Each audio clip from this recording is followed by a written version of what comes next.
Bem, meus amigos, estamos mais uma vez aqui nessa nossa terceira temporada de Uma Graça de Podcast. Hoje nós estamos com os ilustríssimos, queridos amigos, o Casal 20, 10 mais 10, Odete e José Augusto, pioneiros em Campina Grande, na Paraíba. Quero agradecer a eles de cara o aceite do nosso convite, agradecer todos os amigos, espectadores de bom gosto, porque eu sempre falo, é só gente de bom gosto que assiste esse nosso Uma Graça de Podcast.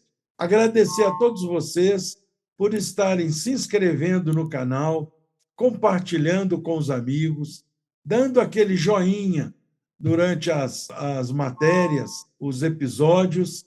E hoje nós estamos, então, aqui com esses dois queridos amigos. Então, bem-vindos, Odete e Augusto. Todos já sabem, inclusive vocês, que nesse Uma Graça de Podcast, nós sempre repetimos isso, né? Que aqui nós não apresentamos os convidados. Os convidados é que se apresentam, porque eles se conhecem melhor do que qualquer um de nós, né? Então, o microfone de Uma Graça de Podcast é seus agora. Por favor, se apresentem. Quem é a Odete e o José Augusto? Eu sou José Augusto, sou paranaense, nasci aqui no estado do Paraná, né? Sempre cresci, vivi numa família, né, de cristãos. Então, a gente está como pioneiro, lidando nessa vida desde 1998. Então, a gente está aprendendo, né, desse tempo todo. Então, a gente vem de uma família cristã, eu cresci e vivi numa família cristã, trabalhador na roça há muito tempo, é o plantar, aprender a lidar com a vida, né? É o plantar, o colher, é conhecer esse sistema, aprender como é que a Lua funciona, como é que a Lua trabalha na vida de cada um. Então, isso é muito importante. Aí, na vida da gente, traz essas experiências, na minha vida, eu não trouxe a minha dessa experiência, de ver como que isso influencia na nossa vida, influencia no nosso momento, entendeu? Então, para mim, aprender muito foi lidando nesse meio. Eu sou Odete, de Lacerda, também nasci no Paraná e também sou originária de uma família tradicional cristã e, ao longo da vida, buscando sempre conhecimentos novos, que eu fui chegando, então, a comunidade Bahá'í foi se aproximando, mas eu vou contar os detalhes depois, porque nós dois conhecemos a fé juntos. Eu acho que isso foi assim um diferencial para nós, especial. Bahá'u'lláh nos chamou junto. Muito bem. Conta, então, esse pedaço da história de vocês, na hora que, já que vocês estão se apresentando, nenhum dos dois nasceu, então, em família Bahá'í, nasceram em família cristã, né? E como é que foi essa caminhada em direção ao Bahá'u'lláh? Podem contar com calma, com tranquilidade, com detalhes. Eu tenho um amigo que fala que os detalhes enriquecem. Enriquece, é verdade. Eu estudei em convento e depois, por acaso da vida, eu tive que sair do convento para ajudar minha mãe a sustentar meus irmãos, e eu fiquei uns 15 anos afastada de qualquer religião. Eu fiquei muito decepcionada com Deus, porque ele tirou meu pai com menos de 40 anos. Sua família é numerosa, Odete? Família, nós somos 6 irmãos ao todo, e minha mãe, né? Eu tinha apenas 19 anos, e então eu fiquei muito revoltada com Deus, que eu não fazia mais oração, eu não ia mais na igreja, eu não queria nem saber dele mais, porque Quantos anos seu pai tinha? 39 anos. Puxa vida. Eu achava que Deus tinha sido injusto comigo. Mas depois de muito tempo, depois que eu conheci a fé, daí mais de 20 anos, quase 30, é que eu fui entender o porquê que Deus tinha feito aquilo comigo. Foram caminhos que ele traçou e que eu não podia entender.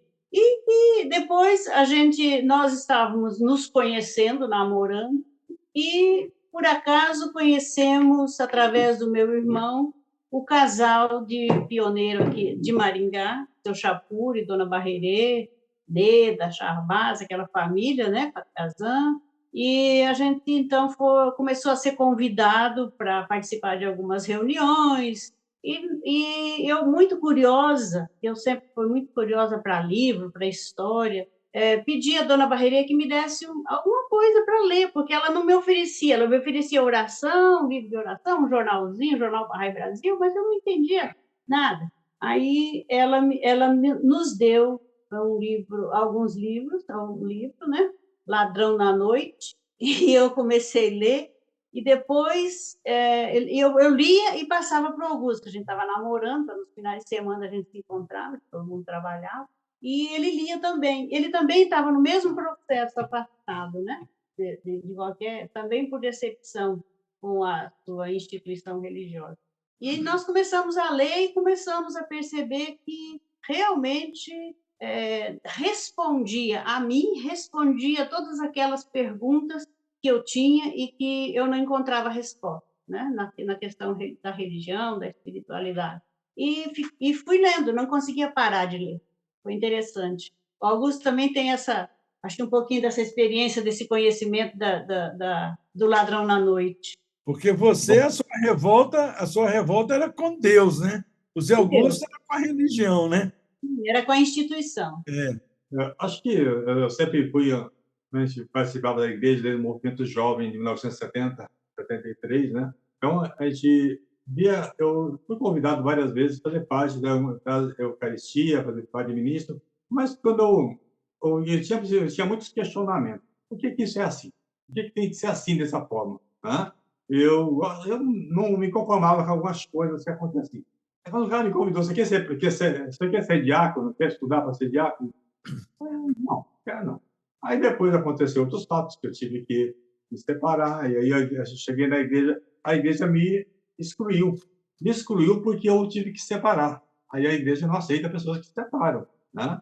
Não pode mais participar das Eucaristias, essas coisas todas. Aí eu fiquei decepcionado e me afastei, porque isso eu achava isso injusto, porque o que vale é o ser humano, não é a religião, não é que se é para unir, porque vai ser assim, vai me doutrinar. Eu fiquei revoltado com aquilo e não aceitava. Até hoje sou um pouco birrento com isso, né? Então, eu acho que isso me levou a questionar muitas coisas. E quando foi o primeiro livro que eu li também foi Ladrão da Noite, ele já ajudou a questionar alguns pontos, né?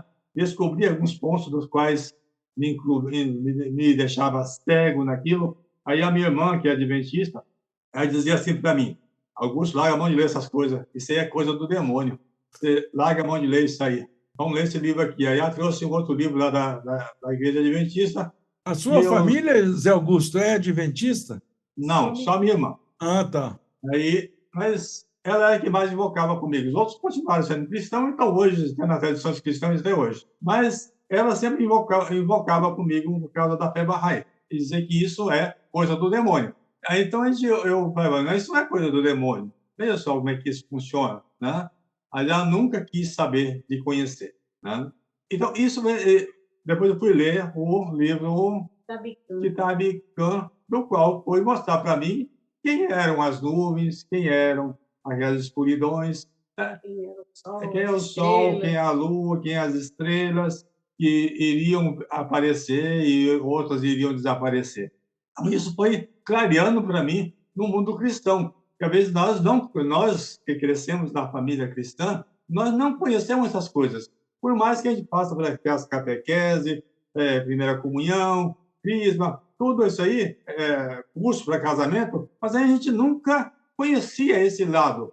Aí, então, isso, quando foi esclarecendo isso, aí, então, foi me dando uma clareza do que é essa divindade que é o ensinamento de Deus. Inclusive, tem uma interpretação, tem um versículo da Bíblia que fala que a falta de compreensão que os cristãos, de um modo geral, têm sobre muitos versículos da Bíblia é exatamente porque os livros estavam selados. Como é que a gente vai ler uma coisa que está fechada, que está selada, né? Não tem como. Mas, quando vier aquele Espírito da verdade, vos dirá a verdade vos guiará a verdade. E aí os selos serão desselados, né? Os livros serão desselados. Então, essa é o que você está dizendo, né? Quer dizer, nós começamos a ouvir as interpretações de Bahá'u'lláh, de Abdu'l-Bahá, e a compreensão nossa passou a ficar mais clara, né? Exatamente. Outra coisa que me esclareceu e pela qual me chamou a atenção e eu me apaixonei, eu entendi, foi o motivo que eu aceitei Bahá'u'lláh, foi a revelação progressiva. Porque eu pensava, mas por que existe tantos profetas anteriores, né? Abraão, Moisés, Buda, né? Eu me questionava, Jesus Cristo, Maomé, por que essas divisões e nenhum aceita o outro? Qual é, né? Por que isso? E quando Shahbaz e Neda e Dona Barrerê faziam reuniões lá, e Shahbaz me explicou, me mostrou um livro, uma revista que tinha lá, Revelação Progressiva, eu me identifiquei imediatamente com Bahá'u'lláh, porque eu entendi que eu não estava mudando de religião. A religião é uma só, Deus é um só. Isso é muito simples para mim compreender. E Deus é um só pode existir uma religião, só pode existir ir para uma humanidade. Mas é dado em capítulos, né? Cada manifestante divino são como professores, como guias que vêm para a humanidade guiar o ser humano, a humanidade, tanto o homem individual como coletivamente, ao progresso, ao desenvolvimento em todas as esferas. Exatamente. E que Bahá'u'lláh é um manifestante divino para a nossa época e que trouxe tantos princípios que eu já conhecia, que a Dona Barrerê já tinha me apresentado, né? A gente já tinha lido, e trouxe tantos princípios e tantas leis atuais, né? E que eu concordava plenamente. Mas então eu entendi que eu não estava deixando Jesus Cristo, eu não estava abandonando nem trocando Jesus Cristo por Bahá'u'lláh, mas eu estava fazendo exatamente aquilo que Jesus Cristo queria que eu fizesse. Exatamente. Que era ele era o caminho, né? A verdade e a vida. Então, o caminho, eu entendi que um caminho ele tem degraus e que ele avança, é um processo em que a gente vai, não parou no Jesus Cristo, né? O caminho continuou através dele, né? Então, eu entendi isso com muita, assim, eu sou apaixonada pela revelação progressiva, e sempre que eu vou ensinar, eu falo disso, eu acho que isso desbloqueia alguns pensamentos. Isso mesmo. Eu interrompi o Zé Augusto, você estava falando, Zé Augusto, eu te interrompi. Difícil agora voltar onde eu estava. Eu estava falando da sua irmã, que a sua irmã dizia que os livros, que é o conhecimento Bahá, isso é coisa do demônio. Mas ela continua até hoje. Né? Já faz aí, acho que 30 anos, mas ela continua até hoje dizendo que isso é coisa do demônio. Mas nós somos amigos, ela é uma pessoa maravilhosa. Mas a gente já está muito bem, ela já tentou me converter várias vezes, o marido dela foi pousar na casa dela uma época, uns 10 anos atrás, o marido dela tentou me converter, tudo quanto era jeito, ficou muito desorientado comigo, mas tudo bem, sem problema, acho que a religião não deve ser motivo de inimizade, e sim de união. Isso, para mim, foi motivo de aprendizado. Mas só que junto com a minha família, com os meus irmãos, eu tenho 3 irmãos homens e 2 mulheres, né? Aí eles não conseguem entender por que eu participo da fé Bahá'í. Ainda não. Ainda não. Eles dizem assim, o Augusto participa de um negócio da religião aí que ele vive viajando para cá e para lá. Tem uma época que era assim. Eles diziam isso. Mas eu tentava explicar para eles, mas parece que não pega, dá até uma angústia, né? Porque você não consegue explicar. O que acontece? Sabe que eu não estou conseguindo ser claro naquilo que eu estou colocando? Estou usando muito subterfúgio. Mas quando você vai direto, ofende.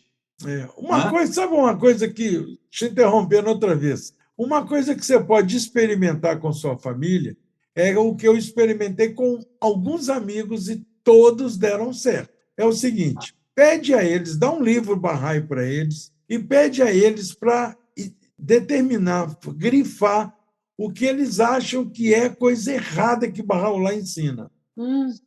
E pede eles, fala, me mostra aí pelo menos umas 3 coisas que Bahá'u'lláh, ou pelo menos uma, que Bahá'u'lláh ensina que realmente está errado. Ele ensina que Deus é um só, isso está errado. Ele ensina que todos nós somos irmãos, está errado. Pede eles para escrever alguma coisa, dá um livro para, leia e determine para mim. Porque Jesus ensinou que é pelos frutos vos conhecereis, não é assim? Que os apóstolos perguntaram para ele, como é que a gente vai reconhecer que é a sua volta, né? Ele fala, uma árvore boa só produz bons frutos, uma árvore má não produz bons frutos. Então, pelos frutos vos conhecereis. Quer dizer, quais são os frutos de um mensageiro? Aquilo que ele ensina. Então, pede lá aos seus irmãos, sua irmã, para determinar onde é que Bahá'u'lláh pisou na bola. Verdade. Esse é um ponto muito interessante, né? Mas a gente tem que criar nessa pessoa um hábito de ler, né? Porque eu acho que não vai falar mal deles, não. Eu adoro meus irmãos, né? Mas eles passam anos sem ler nenhum livro, né? Então essa é a questão de a gente tem que trabalhar, né? Isso, enquanto a gente lê vários livros durante o ano, ele não lê nenhum, né? Aí ele fica muito fechado, né? Ele acredita naquilo, às vezes lê só a Bíblia. Ontem eu estava na casa do meu irmão, ele é ministro da Eucaristia, os 2 filhos dele é ministro da Eucaristia, certo? Então, eles lêem o quê? Eles lêem a Bíblia, eles cantam louvor, hino de louvor, né? Ontem eu estava lá participando e olhando isso, reparando nessas coisas. Eles não têm outro assunto filosófico para combater, para conversar, né? Aquele que do Bahá'í diz que a gente tem que ler pelo menos 5 livros da ciência, ele lê um livro Bahá'í para poder abrir aquilo que a gente vai conhecer. Então, criar esse hábito de leitura é uma coisa muito importante, né? Realmente, eu achei importantíssima essa sua sugestão. Sugestão ótima. Né? Que se eles questionarem, vai ser coisa do Lemônico, mas está aqui, ó. Eu quero que você lê para mim e me explique para mim que está as coisas erradas aqui. Traga isso para mim. Né? Isso vai levar a gente a crescer. Esse livro aqui, Zé Augusto, ó, Renascimento da Civilização, dá tempo para ler?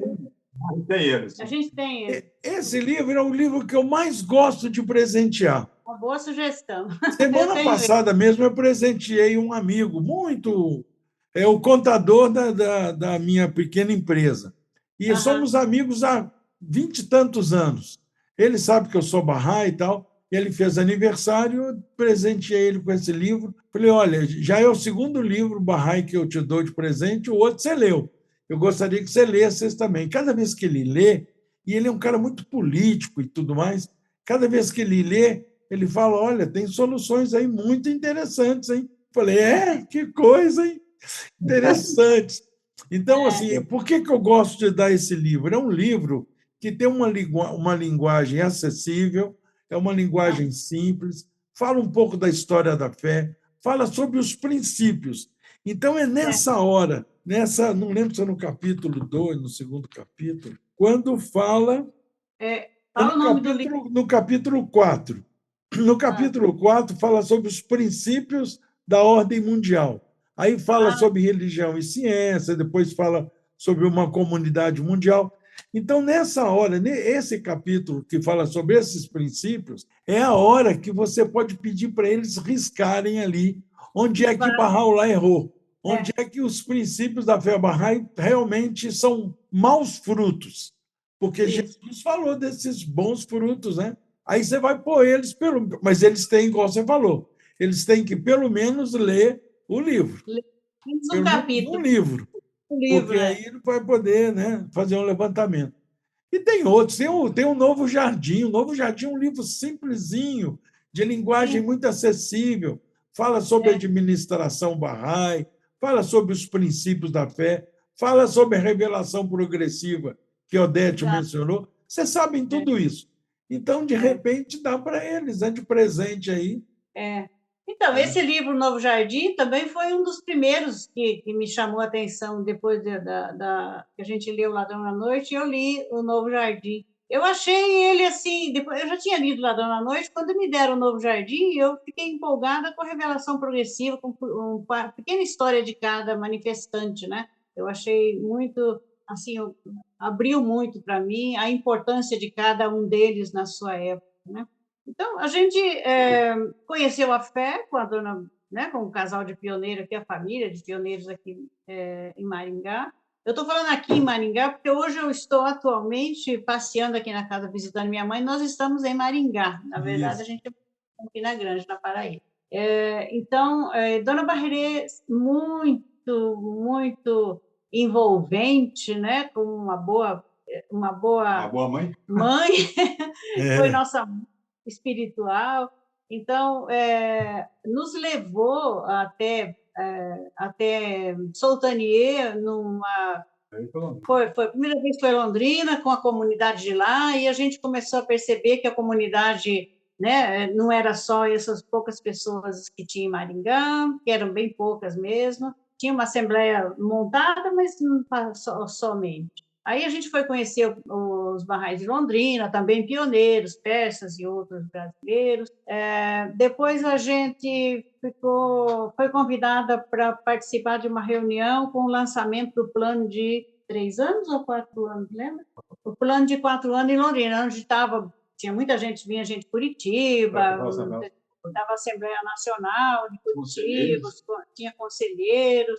E a gente não entendeu nada de plano, mas a gente percebeu que era uma coisa grande, era muito maior do que a gente pensava, do que a gente conhecia, que a Fé Bahá'í era muito além daquilo que a gente estava conhecendo naquela hora. Inclusive, eu me lembro que eu comentei, eu não sei desses planos, eu não entendi, mas eu espero que até o final do plano eu já tenha aprendido, né? Legal. E chegou o final do plano e eu aprendi um pouquinho. Mas a gente já se envolveu, foi trabalhando. Nós fazíamos aqui plano de ensino na região, fazia exposição de quadros da revelação progressiva em cidades aqui vizinhas, tentando fazer ensino, ampliar, porque o plano de 4 anos dizia que precisava, a comunidade estava ensinar na região para formar assembleias locais. Então, foi todo aquele trabalho de formar assembleia local. A gente foi eleito membro da Assembleia Local aqui de Maringá. E essa questão do pioneiro, eu sempre admirei muito os pioneiros persas, mas eu entendia que pioneiro era aquele que saía do seu país, de outro país, e vinha para outro, né? Ia de um país para o outro. E depois nós fomos... Teve essa fase, né, Odete? Teve essa fase que, na cruzada de 10 anos do Guardião, eram pioneiros que saíam de um país para ir para outro, né? Tinham muitos países no mundo onde não havia comunidade Bahá'í e havia necessidade desse pioneirismo internacional. Até hoje ainda existe, mas é bem menor, né? Sim, é incentivado, né? Augusto ia falar? Teve uma época que a gente tinha como visão muito a expansão, né? Expansão.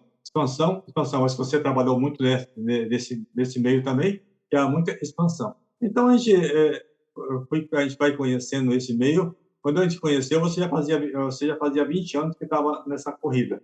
E a gente estava iniciando. Não me chame de velho, sou jovem ainda. Não, velho não, você não é velho, você é idoso. Você pode chegar... Você vai chegar Isso aqui é dureza. Isso aqui é dureza. Que chegue aos 100 anos, idoso, tá? Eu não chego aos 100 anos, velho. Eu quero chegar aos 100 anos, idoso. Velho não. Exato. Tá certo? Então, a gente vai...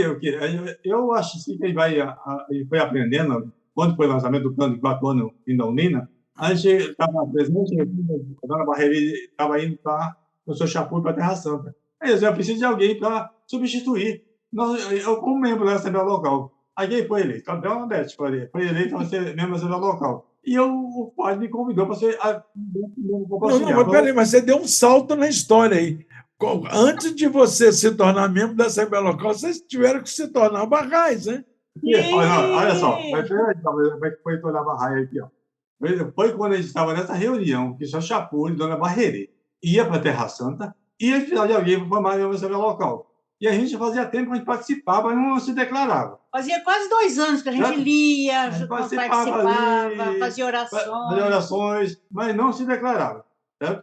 Aí a dona Barreira chegou para a gente assim e disse assim, ó, bom, a gente vai embora e eu já considero vocês 2 barrais, tá? E aqui o cartãozinho, só assinar aqui. Né? Eu vou declarar vocês. Vou declarar vocês. Aí ela assinou o cartãozinho e aí eu fiquei me perguntando assim, eu vou fazer o quê? Eu não sei nada. Né? Eu olhava para aquele pessoal, achei que o pessoal... né? A gente Todo achava mundo que os outros sabiam sabia muito, e a muito, gente né? não sabia Isso muito foi, pouco. e a gente foi ali aprendendo. No outro ano, vai lá o Fuad e me fala para mim que eu tenho que ser ajudante do corpo auxiliar. Falei, o que eu vou fazer? O que é isso mesmo? O que faz?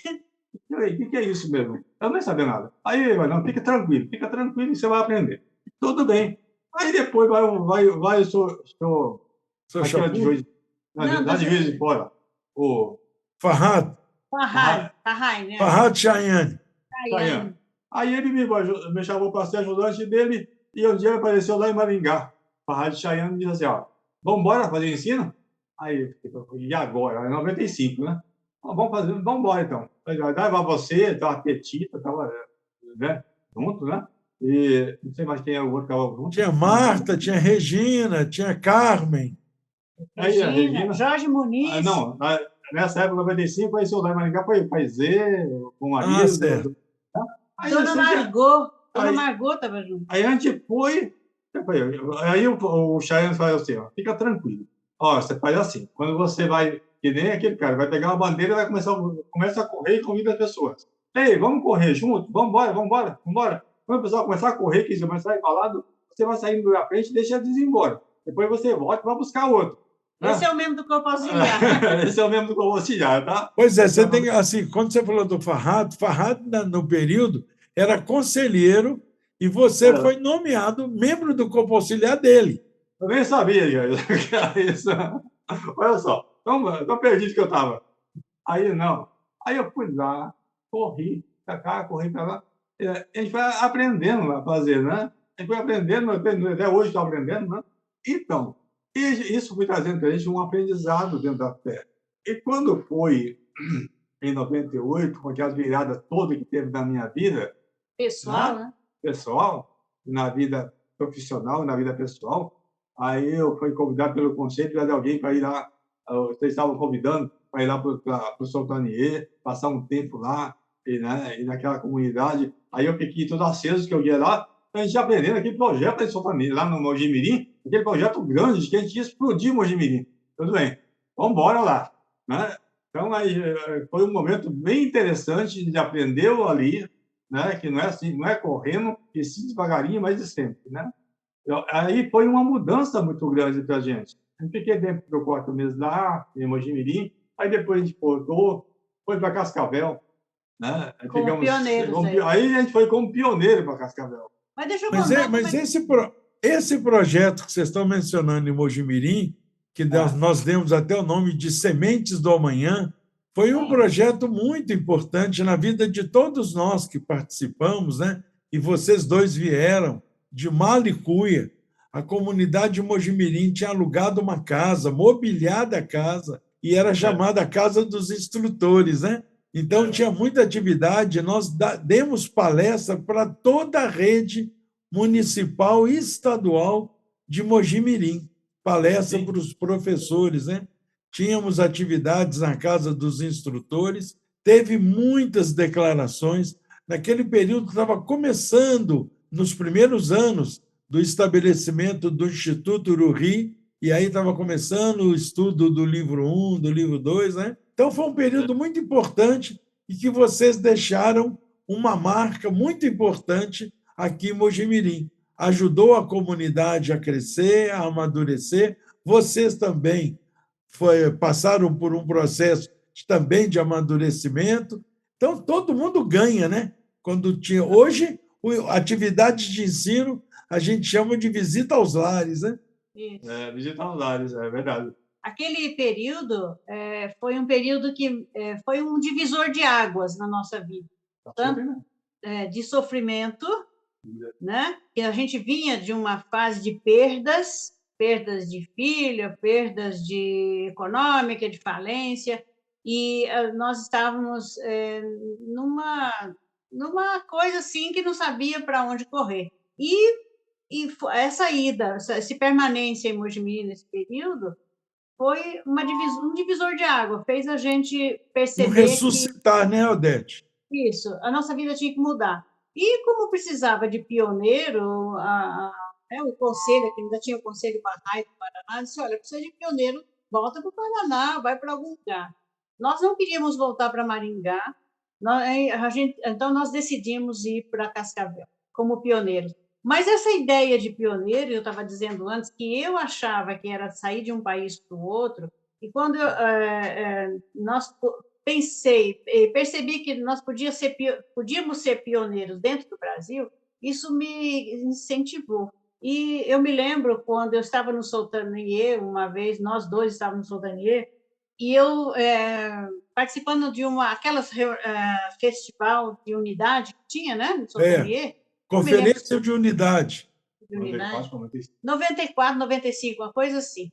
E que tinha muitos barrais persas pioneiros, muito. E se numa das palestras convidava as pessoas para ser pioneiro, a se levantar, você já falava em entrada em tropas. Quem estava lá, agora me fugiu o nome. Seu Habib. Numa das palestras, muito empolgado, ele falava sobre entrada em tropa, falava sobre pioneiro, chegava a ficar, né? Aí uma família inteira se declarou Bahá'í ali naquele dia, naquele momento, e ele ficava muito empolgado e falava, tá vendo, essa é a entrada em tropa, começou a entrada em tropa, mas precisa de pioneiro. E eu, escutando a história dos outros pioneiros, eu pensei assim, um dia eu vou ser pioneira. E pronto, né? Pensei aquilo, mas não planejei nada. Depois, quando a gente esteve em 98, que a gente estava em Mojimirim, surgiu a oportunidade de sermos pioneiros. E aí eu fico pensando, a gente precisa tomar cuidado com o que pensa, com o que fala, porque Bahá'u'lláh pega e guarda. No momento certo, ele... Mas é muito importante, lembra de onde você estava, porque é muito importante esse ponto que você levantou. Você estava assistindo uma palestra, você estava ouvindo aconselhamento de uma pessoa de muita espiritualidade, muito experiente, que era o Sr. Habib Rezadeh, e naquele momento surgiu a sementinha do desejo no seu coração de se tornar pioneira. Isso pode passar anos, porque para Deus não tem tempo nem espaço. Mas naquele momento, isso quem está nos ouvindo agora, nos vendo, ouvindo essas histórias maravilhosas de vocês, pode pensar, olha, isso já surgiu também no meu coração. Então, não perca essa raiz. Isso. E alimente essa planta, porque ela vai crescer e um dia a gente vai ter, essa pessoa vai ter o privilégio de servir a fé em outros campos, né? Mas aí, continuando, você estava lá, então... Nós fomos, daí o conselho, como nós estávamos sem trabalho, sem ganho, falidos, aí nós não tínhamos como nos sustentar. Aí o Conselho Bahá'í do Paraná disse, olha, se vocês forem como pioneiros para Cascavel, o Conselho pode dar uma ajuda de custo e até vocês pegarem um trabalho. Então, nós fomos para Cascavel, subsidiados, né, como pioneiros, e nosso prazo era por 2 anos de subsídio. Eu cheguei a visitar vocês lá, né? Chegou. Você foi lá. Logo em seguida, um ano, não chegou um ano, nós começamos, o Augusto começou já a trabalhar e a nos sustentar. A gente não precisou dos 2 anos de subsídio, já conseguimos nos manter, mas nós ficamos em Cascavel 7 anos como pioneiros.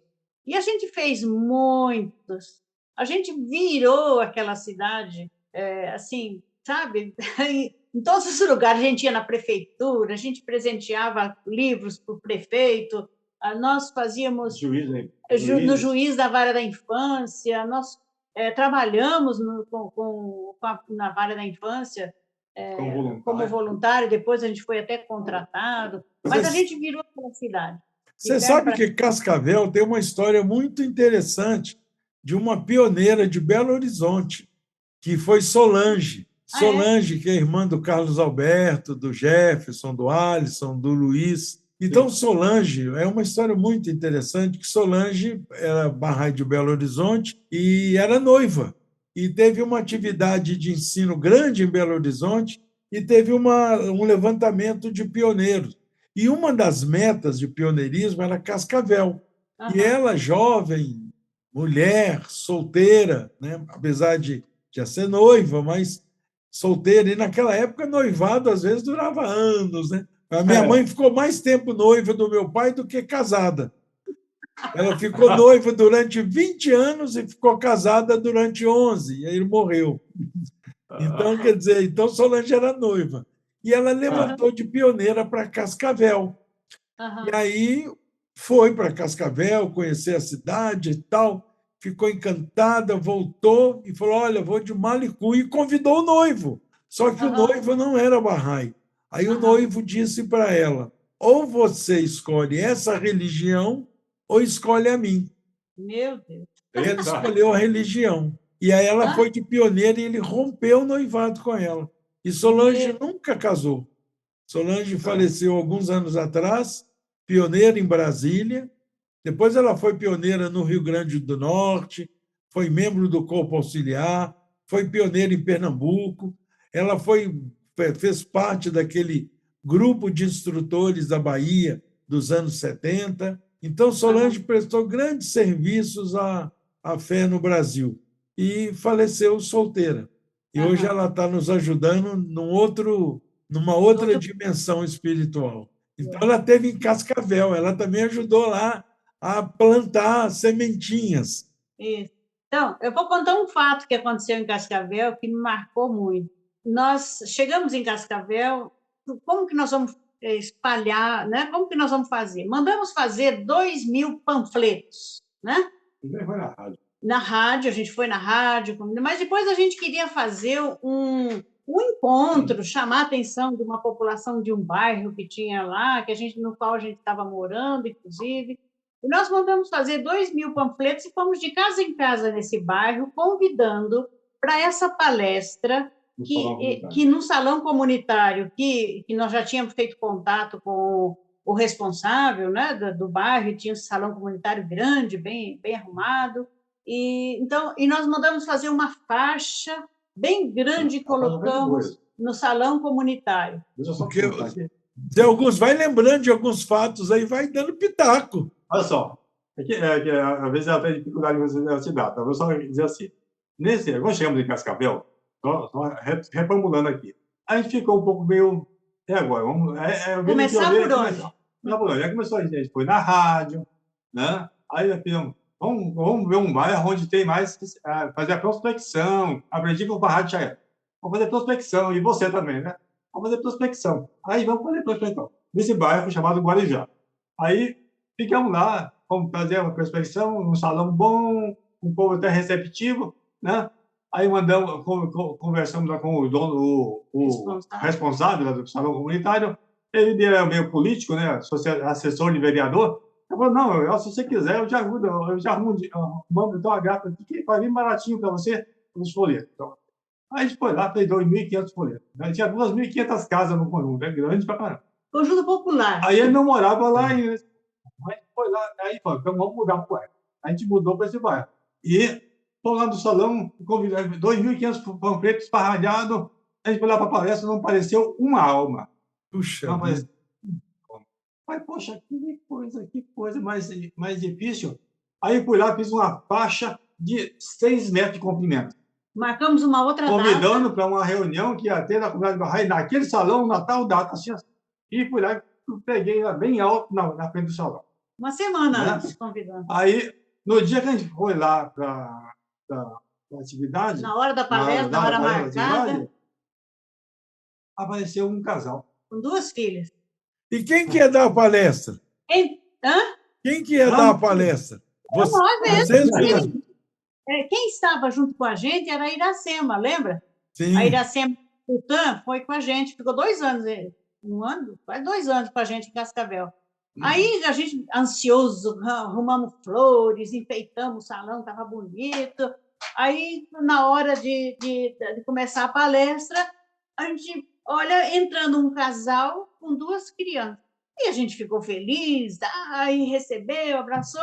Aí o casal falou assim: nós somos Barrais. Puxa, aquilo. Como nós somos Barrais? Nós moramos aqui nesse bairro, nós somos Barrais. Aí eu vi a faixa e falei para o meu marido: olha, tem Barrais aqui, os Barrais voltaram. Aí a gente tinha preparado todo, né, uma fala, né, o assunto, o tema da palestra. Aí sentamos num círculo e fomos conversar, dizer que eu ouvia a história deles, como ele era Bahá'í, ele, né? Jorge Fiorin, ele declarou Bahá'í em 1982 com Vitor Comar. Isso. Como é que é o nome dele, vocês lembram? Jorge Fiorin. Jorge Fiorin. Ele se declarou Bahá'í com Vitor Comar em 1982, uma exposição que teve na Praça da Catedral. Isso. Puxa vida. E ela, a esposa, ela é paraguaia. Ela veio do Paraguai e eram casados e tal, mas ela não era ainda declarada Bahá'í, mas ela conhecia, e o marido era Bahá'í, sempre comentava, tinha livro e tal. Aí foi assim uma felicidade enorme, enorme, porque a gente achava que naquela cidade não tinha ninguém que conhecesse a fé. A gente não sabia desse pioneirismo que havia tido antes, nós não sabíamos. Olha só, antes dessa atividade, nós fomos caçar os Barrais antigos.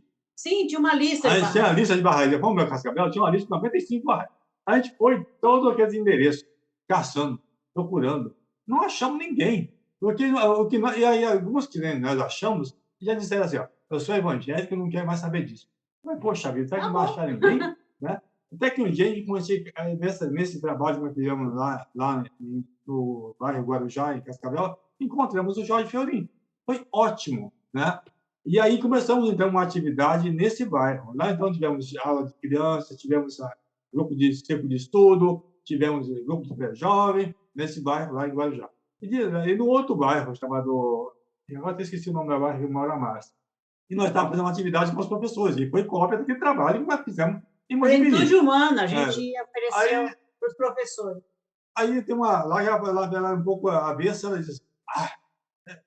No princípio ela criticou, foi assim meio áspera, aí depois ela começou a participar e ela se declarou. E ela perguntou assim para a gente assim: eu posso continuar indo na igreja? Aí sim, pode continuar indo, sim. Aí ela pegou e continuou indo. Depois de uns 3 meses ela falou: não tem mais graça não. Porque a gente já tinha começado a estudar o livro 1 com ela. Porque assim que a gente conheceu, eu emprestei um livro para ela ler, acho que foi Perguntas e Respostas. Porque ela me fez várias perguntas. Resposta a algumas perguntas. Isso, Aí eu falei: você quer ler um livro? Ela falou: sim, eu quero. Ela era professora, eu emprestei o livro Resposta a Algumas Perguntas. Ela ficou assim encantada. E o marido também leu, ficaram, né, junto, ele tinha uma filhinha.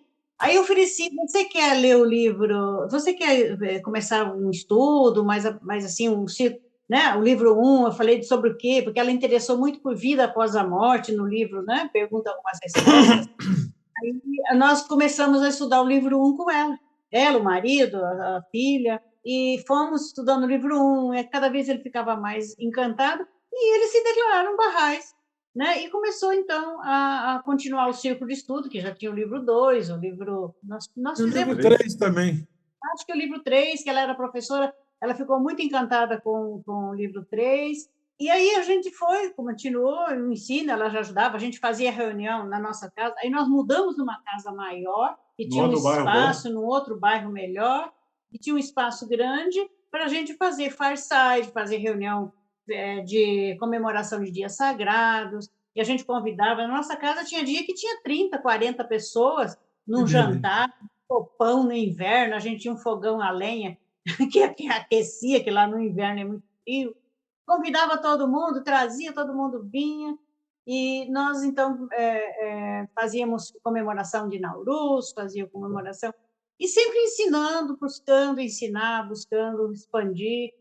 por, assim, formou-se a Assembleia Local, né? Quando nós saímos, a Assembleia Local já estava formada, a gente Funcionando. fez tudo, e ficamos lá 7 anos. Nesse período de 7 anos, eu fiz uma outra faculdade, eu fiz História, encantada com a história da fé, eu fui buscar e eu achei que História tinha tudo a ver comigo, e fiz 2 cursos de ensino superior, pós-graduação, né? E de lá eu fui convidada então para ir para o Amazonas, pela ADCAM, para ser professora universitária lá na ADCAM. Então nós ficamos 7 anos em Cascavel, com muita dor no coração por causa dos amigos que a gente fez, mas a profissão eu precisava aproveitar essa oportunidade. Mas aí vocês vieram para Mojimirim, de Mojimirim é que vocês foram para Manaus, não? Não, Para Cascavel. para Cascavel. Nós saímos direto de Mojimirim para Cascavel. Fomos para Cascavel. De Cascavel que vocês foram para o Amazonas, né? De Cascavel, que nós somos... Em 2006, a gente foi para o Amazonas. Foi para o Amazonas. E lá eu fui trabalhar na ADCAM, na Faculdade de Tarrerê, o Augusto também trabalhando, aí estudando, e a gente sempre gostou de ler muito, estudar muito. Ficamos 8 anos no Amazonas. Lá nós não fomos como pioneiros, mas a gente tinha atividade Bahá'í lá foi para ajudar a comunidade. Olha, você sabe que esse conceito de pioneirismo, teve uma vez que se perguntou para a Casa Universal de Justiça o que é ser pioneiro. E ela respondeu que pioneiro é todo aquele Bahá'í que sai do seu lugar e vai para outro, e lá ele ensina a fé. Então, quer dizer, às vezes, por exemplo, que é o caso de vocês, foram convidados para trabalho, mas trabalho num campo muito vasto de ensino à fé. Então, lá vocês foram também. Vocês podem até não ter se considerado, mas vocês foram como pioneiros, porque lá também vocês ensinaram a fé, ajudaram no progresso da comunidade Bahá'í de Manaus. Com certeza deve ter visitado Iranduba, Manacapuru, Itacoatiara, aquelas cidades da região, né? E vocês lembram, Zé Augusto, de alguma história interessante naquele período? Ou se você lembra de alguma história ainda de Cascavel, essa história de ter encontrado esse casal de Bahá'ís é muito interessante, porque a gente nunca sabe como é que a gente vai ajudar a despertar, né? Olha só, eu achava, só voltar aqui um pouco ao tempo, voltar o tempo um pouquinho, que às vezes a gente para assim e diz assim, eu não tenho capacidade para ser pioneiro, primeiro eu preciso me aposentar, eu tenho que fazer um pé de meia para ser um pioneiro. Eu tinha esse conceito. Mas Lucélia me ensinou muito, porque quando ela foi de escritora para a Bahia... Ela foi jovem, ela tinha 16 anos. Quem? A Lucélia, a filha do Augusto. Sim. Ela foi para a Bahia, ela foi para o Sultaniê e de lá foi com um grupo de jovens para Salvador. E ficou lá, acho que 4 meses, uma coisa assim. Depois ela teve problema de saúde, teve que voltar, né? Mas ela dizia assim, pai, você pode fazer isso também. Não precisa esperar ficar rico para fazer isso, não. Você pode fazer isso também. Aí eu falei, bom, tá. Aí depois que ela faleceu, a gente acabou tendo outro projeto, saindo dessa condição e enfrentando esse outro caminho, né? Isso trouxe, às vezes tem coisa que acontece na vida da gente que é para arrancar a gente daquele buraco que está enfiado, né? E achar que não vai ter saída. Mas essas coisas acontecem e empurrou, né? E tirou daquela condição e levou para uma outra condição, né? É lógico que trouxe outro sofrimento, outras situações, mas trouxe também uma claridade, foi outros ares, outra maneira de olhar a vida, contato com outras pessoas, contato com outras pessoas e mais contato aprofundado com a fé Bahá'í, né? Até quando a gente foi para a Sultaniê, a gente lia algumas passagens das Escrituras e dizia assim, poxa, eu não estou preparado para isso. Né? A gente nunca se sente preparado, né? Eu sei muito pouco com isso, eu sou um pecador, não vou servir para isso, não. Aí depois vinha outra reflexão, ia lá, conversava com o Shabbat, não é assim. Tá? Aí ele apoia a gente muito, né? Até que a gente foi e saiu desse canto, né? Em Cascavel, aí quando a gente conseguiu ir para Sotanier, falar com vocês, foi um motivo muito grande de aprendizado para mim. Aí depois a gente voltou para Cascavel e foi um outro momento. A gente chega assim, ó, lembra que a gente passava a gente passava num local lá, que era um local onde tinha um salão que era para fazer treinamento de professores. Aí a gente falava assim, um dia a gente vai fazer treinamento com professores aqui nesse local, né? E no ano seguinte, tinha 35 professores participando do curso lá em Cascavel, naquele local, né? Aí depois veio outro projeto, que a gente fez um projeto com os professores que faziam ensino religioso na região em torno de Cascavel. E chegou a ter 40 pessoas participando. Isso a prefeitura comprava o nosso trabalho, nosso projeto. As prefeituras vizinhas comprou esse projeto. E eles foram em frente. Olha, contribuiu bastante. E Devi Jordani foi um grande parceiro da gente, né? E contribuiu muito nessa conquista, Augusto? Nessa região. E seu Devi Jordani. Ele seu Devi, Devi Jordani. Ele contribuiu muito com a gente também nesse foi um caminhar. Parceirão, né? Parceiro enorme ali em Cascavel, né? E Zé Augusto, desculpa te perguntar isso. Eu não sei, eu sei que você fica muito emocionado, que é um período muito difícil na sua vida, mas você quer falar um pouquinho da Lucélia? Era sua única filha? Vamos lá, então. Respirar fundo aqui, porque é pesado também. Né? Olha só, é a minha única filha, né? Porque então, seria até uma homenagem para ela, né? Esse nosso Uma Graça de podcast, a gente lembrar de uma pessoa tão importante, não só na sua vida, mas na vida da fé, né? A contribuição que ela deixou. Ele tem 2 filhos. O mais velho é um rapaz, César, e a Lucélia a mais nova. Foi ela que foi um período muito grande para mim, para ela também, né? Porque ela queria ir. Ela queria ir, mas eu não queria deixar. Porque eu achava que ela não poderia ir, porque ela começou a ter algumas crises de epilepsia. Eu falei, você não pode ir, porque esse não é bom para você, não vai ser legal. Ah, pai, eu estou boa, vou assim mesmo. Né? E, como teimosa, ela queria ir, eu acabei cedendo e ela foi. Né? Chegando lá, ela teve 4 meses lá. Até quem acolheu ela foi a mãe de Sérgio Abad, foi? Foi. A mãe do Sérgio. Fugiu o nome dela agora. Está em Portugal agora. Está em Portugal agora. A Neri. A Neri Santiago, né? Jorge Muniz. Ela já acolheu, né? Depois ela voltou, antes ela não teve que voltar, né? Aí, quando eu encontrei a Neri lá em Manaus, aí a Neri disse assim, poxa vida, imagina se ele não tivesse aceitado o Sérgio.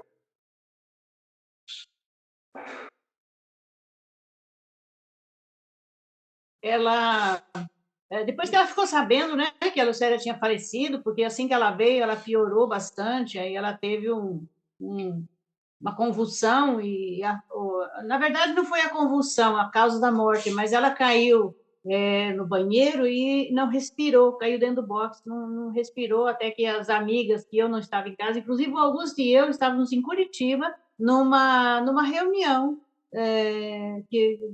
da região, né, que nós somos chamados, que nós éramos membros do conselho. A gente viajou a noite inteira, chegamos lá de manhã, quando foi meio-dia, ligaram que a Lucélia tinha tido esse acidente e estava internada. Nós voltamos rapidinho, né? Voltamos de ônibus no mesmo dia. Bom, que não é perto. São detalhes. São detalhes aqui. A gente não consegue nem falar sobre isso. Hoje eu estou muito emocionado com isso, sabe? Sim, claro. Aí foi um período que, se ela não tivesse ido, ela não tinha feito. Ela teve pouco tempo de vida, mas eu acho que esse período em que ela foi contribuiu muito com ela, com o crescimento dela, porque ela pôde entender, né? E depois, uma noite, o Augusto sonhou com ela e ela estava no sonho, né? Vou contar o sonho porque ele não consegue. Logo a gente estava no Sultanier. Ele sonhou com ela e disse: olha, pai, eu estou trabalhando aqui nessa sala e tem bastante computadores aqui, e eu tenho muito que aprender aqui, mas eu estou ótimo, estou trabalhando aqui. Só que o senhor assina esse papel aqui porque o senhor não me deixou ir ainda, né? O senhor precisa me liberar, porque ele chorava muito, ele revoltou, e ele, então, entendeu que ele tinha que se desprender, tem que deixar ela aí, porque ela estava trabalhando lá, ela estava aprendendo lá e continuando a vida dela lá. Né? Que lindo, que lindo. Olha, a gente não pode medir tempo de serviço por nosso tempo físico. Às vezes, uma atitude que a gente tem faz uma diferença enorme, enorme.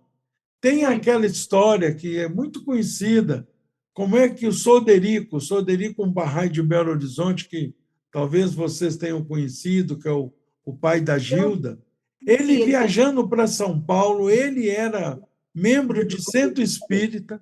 Oi? Eu tive com o Sodorico uma vez, lá no Sotonier, ele gostava, ele estava tentando aprender a tocar violão, ele acetava, e tocava e cantava. Ele gostava de ensinar todo mundo a tocar violão. Então, o que o Soderico, viajando para São Paulo, de Belo Horizonte para São Paulo, para ir numa reunião de cunho espírita, porque ele era espírita, kardecista, e Simin, filha de Dona Efate, da família pioneira Bahá'í, persa, de Belo Horizonte, indo para uma conferência de jovens. Os dois sentam no mesmo lado no ônibus. Passa a noite conversando sobre a fé. Soderico se interessa pela fé, faz um curso por correspondência, que vocês lembram, na época era muito famoso, o curso por correspondência.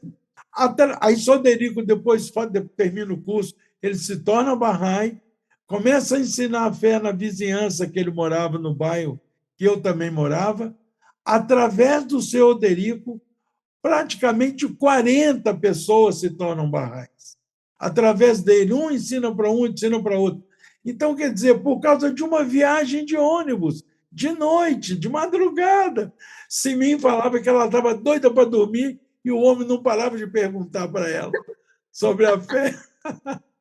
Então, quer dizer, é isso aí. Então, a gente não sabe o serviço que Lucélia prestou, não só para a fé, mas para vocês também, e principalmente para o pai, que até hoje ainda sente dor no coração, mas tem convicção hoje de que ela está num lugar muito melhor do que nós estamos hoje. E que mais cedo ou mais tarde estaremos todos juntos, né? Com certeza. Pioneirismo, ensino, a gente faz nesse plano e no próximo, a gente tem certeza disso. Exatamente. Então, a gente sempre fez muito ensino. Mas aí vocês estavam em Manaus. Conta um pouquinho de Manaus, da experiência de Manaus.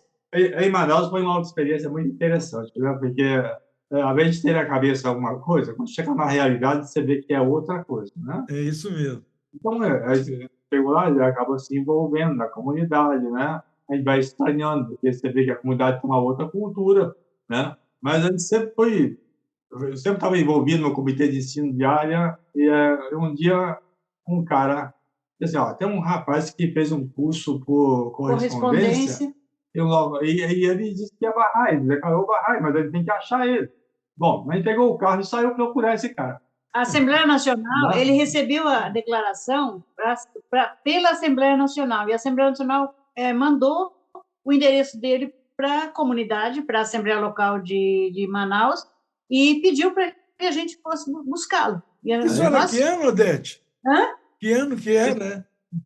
Acho que 2008, foi 2008, por aí. 2008, 2008. Aí saiu procurando ele, a gente foi. Pergunta aqui, pergunta ali, onde que é a rua tal, o bairro tal, Manaus, um local difícil, vai procurando. Até chega numa casa dele. Eu falei, aqui é fulano de tal, você conhece ele, você sabe quem ele é. Bruno. Bruno Borel. Não, Borel não. É um outro Bruno. Um jovem. Moreno. Ele é da época bem depois de Bruno Borel, bem depois. Bruno aí já era Bahá'í antigo. Bruno Borel mas esse jovem era um jovem solteiro. Solteiro. Aí uma casa bateu palma, cadê aqui que mora o Bruno? Mas ele está dormindo. Você vem um outro dia? Ele trabalha à noite, ele está dormindo. Você volta outro dia? Pensa naquele calor, no Naquele calor. sol. Aí a gente virou o carro para trás, pô, agora já sabe o caminho, né? A gente virou o carro, voltamos. Outro dia voltamos lá. Voltamos lá e a gente encontrou ele. Aí ele levantou, Ele trabalhava à noite. veio nos receber. Aí a gente passou para ele o endereço da casa de Peima. Aí, que lá na casa de Peima ia ter uma reunião. E ele estava convidado para ir participar. A gente ia fazer lá ia ter uma reunião à noite lá e o pode estar aí. Então a gente convidou ele. E ele apareceu lá, realmente ele foi.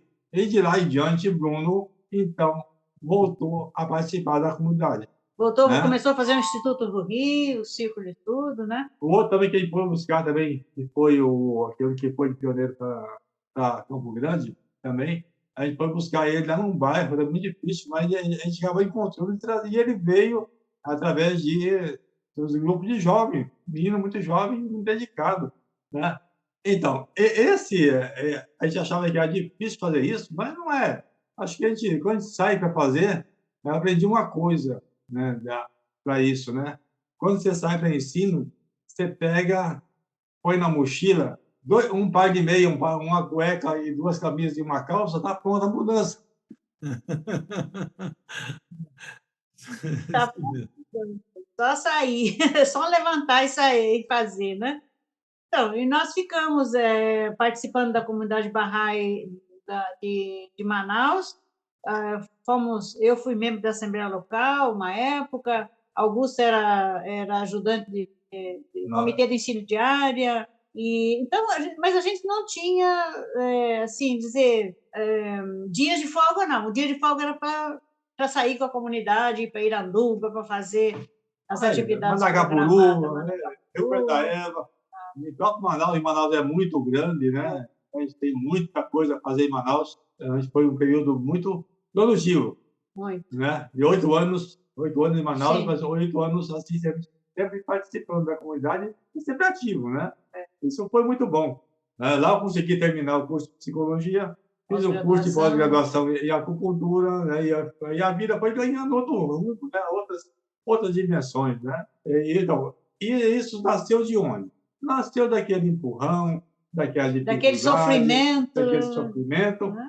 Para sair daqueles descolados ali, né? Quando a gente está muito colado no local, que vai arrancar, pode doer. Então, quem hoje tiver vontade de ser pioneiro, às vezes tem vontade, mas acha que vai doer sair daquele canto. Mas quando dói um pouco sair daquele canto, mas ele consegue depois ver que lá na frente vai encontrar outras disposições, que vai abrir muitas portas, vai abrir muitas atividades, o conhecimento vai ampliar e a gente vai passar a nos conhecermos melhores, né? E nos tornamos uma pessoa um pouco melhor do que a gente é, né? Com a relação assim que quando a gente vem de uma fé cristã, a gente tem dificuldade de entender o que é vida após a morte. Muito grande. Essa é uma dificuldade enorme dentro do cristianismo. E quando Bahá'u'lláh diz que no sonho é uma reflexão sobre a vida após a morte, é um vislumbre da vida, né? E quando a Lucélia chegou para mim naquele sonho que eu tive lá, e chegou aquele papel para mim assim, ela estava vestida de anjo, estava muito bonita, né? Junto com quem? Junto com a avó dela que ela não conheceu. Né? Isso assim. Aí eu passei a ver que a vida após a morte, ela existe, né?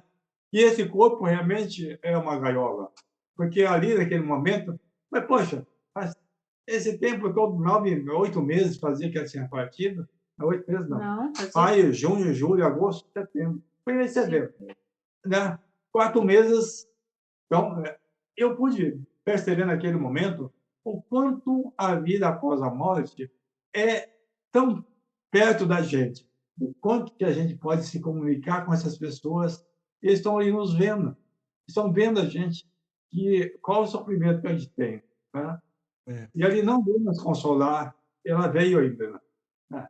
Então, esse entendimento é que, às vezes, dentro da fé cristã, não estou falando mal da fé cristã, mas às vezes não deixa a gente aprender sobre isso. É o selo, né? Ainda, né? Ainda é o selo que você falou. Está selado.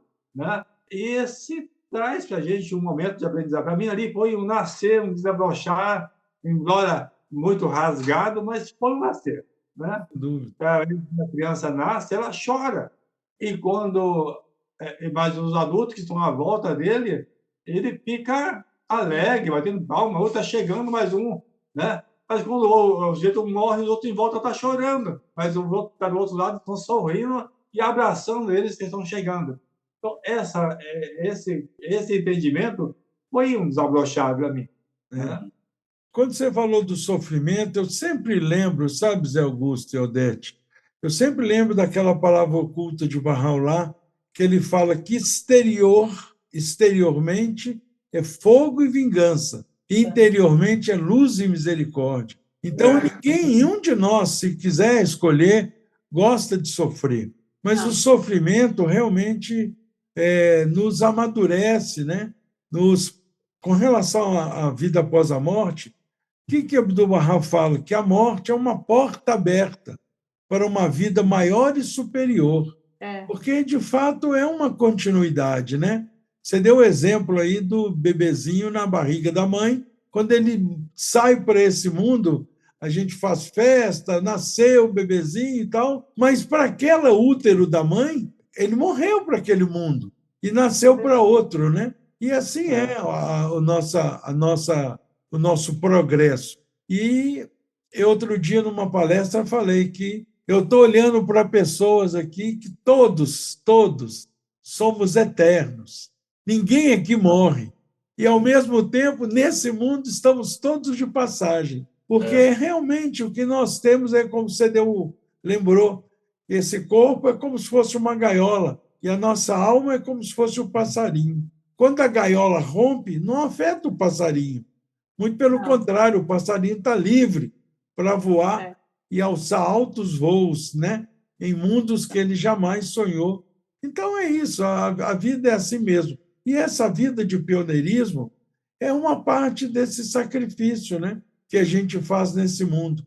Porque, como nós todos sabemos, e aqueles amigos que ainda não se tornaram barrais e estão assistindo esse nosso Uma Graça de podcast, saiba, né, que na fé Bahá'í não tem sacerdócio, não tem padre, não tem pastor, né? Não tem um profissional que receba um salário para poder divulgar os ensinamentos de Bahá'u'lláh. Somos nós mesmos, né, que divulgamos. Então, se não formos nós, quem é que vai divulgar, né? Então, o papel do pioneiro é esse. Às vezes, hoje tem o chamado pioneiro de curta duração, né?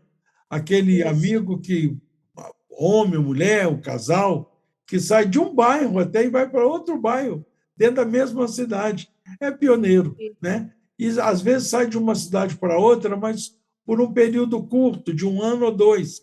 Então, é denominado pioneiro de curta duração. Então, hoje tem oportunidade para todos ensinarem a fé.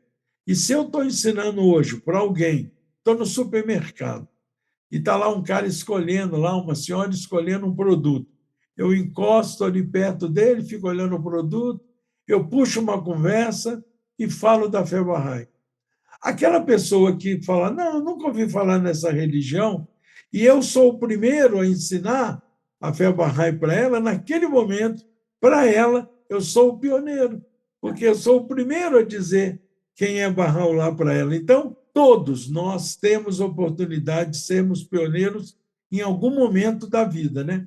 Agora, aquele pioneiro como vocês, que saiu da sua cidade, foi para outra, esse pioneirismo é fundamental, porque é ele que vai ajudar a estabelecer uma comunidade, né?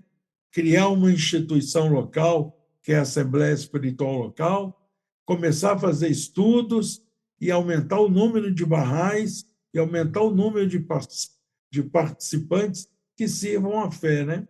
Mas vocês lembram de alguma história? Aí de Manaus, como é que foi? De Manaus, vocês foram para Paraíba, não? Isso, é. Em Manaus, eu era professora na Faculdade de Tarrerê, e lá eu, muitos anos, né, trabalhando lá, mas eu me aposentei, fiz 60 anos lá e fui buscar, então, aposentadoria, só que... Você já tem 60 anos? Odete, mas você está muito jovem. Você precisa saber mais detalhes. Então, aí eu sofria muito com o calor de Manaus, né? Eu não gostava realmente daquele clima, daquela cidade, mas gostava né, do que eu fazia, do meu trabalho. Me aposentei e conversei antes disso, eu conversei com o conselheiro continental, que era Gabriel, ele esteve lá em Manaus uma vez numa reunião, aí ele falou, aí eu falei para ele que eu tinha vontade de me aposentar e sair, mas eu queria ir para o Nordeste, né? Pensava em conhecer o Nordeste, em Quer dizer, menos contribuir. quente um pouquinho, né? Menos quente. Aí eu tinha vontade de contribuir no Nordeste. Aí ele falou, olha, no Nordeste, qualquer cidade que você for, precisa de gente para ensino. Recife, João Pessoa, começou a dizer as capitais. Mas aí ele falou, olha, tem uma cidade que Dona Simi morou, Rabani, morou muitos anos lá e que fez muitas atividades lá e conheceu muita gente e que não está sem ninguém, está sem pioneiro, e que tem um clima bom, porque eu falei que eu queria achar um clima que fosse melhor, né? E Campina Grande é perfeito em relação ao clima, é uma cidade pequena, do jeito que vocês estão procurando, porque daí eu tinha liberdade, como eu estava aposentada, eu tinha liberdade de morar num lugar que fosse, né, confortável e que Eu fosse. acho que isso que você está falando, desculpe interromper, mas isso que você está falando é muito importante. O pioneiro, primeiro, ele deve privilegiar onde é meta, onde realmente está precisando de pessoas para ajudar no progresso da fé. Esse é o primeiro ponto. Mas logo junto a esse primeiro ponto, quase que igual, o pioneiro tem que se sentir bem naquela cidade, tem que gostar do clima, tem que gostar das atividades que a comunidade desenvolve, porque realmente quem não gosta de calor e ir para uma cidade muito quente, úmida, não vai se sentir bem fisicamente, vai ter um sofrimento adicional, né? Ou aquele que não gosta de frio e ir para um local que neva. Realmente ele não vai se sentir bem, né? Então, eu acho que isso é muito importante o que você está falando. Exato. Aí ele sugeriu que a gente conhecesse, pesquisasse Campina Grande. Tudo bem. Comecei a pesquisar, gostei né, das características, pesquisar pela internet, né? Gostei das características e chamei o Augusto, vamos para Campina Grande, porque até lá eu estava arrastando ele, né?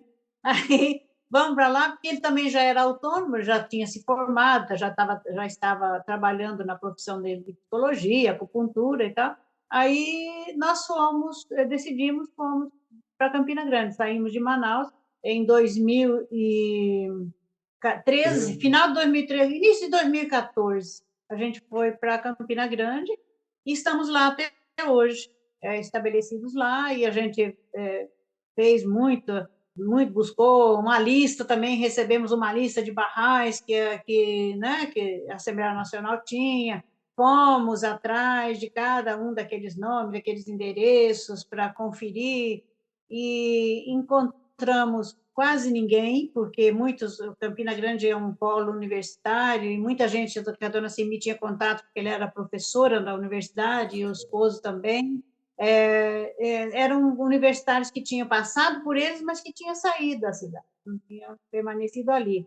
Muitos que estavam ali, pelo fato de fazer algum tempo já que a dona Simi tinha saído e a atividade tinha parado, muitas pessoas se tornaram evangélicos, outros não tinham entendido, né, sobre a fé, acabou que a gente não encontrou praticamente nenhum barraco, né? Que Sabe tivesse uma coisa? Sabe uma estratégia que vocês usaram lá em Cascavel, que, não, ao meu ver, quer dizer, o Guardião fala, perguntaram para o Guardião qual é a melhor estratégia de se ensinar a fé, né? Primeiro ele respondeu que a maneira mais poderosa de se ensinar é através do exemplo.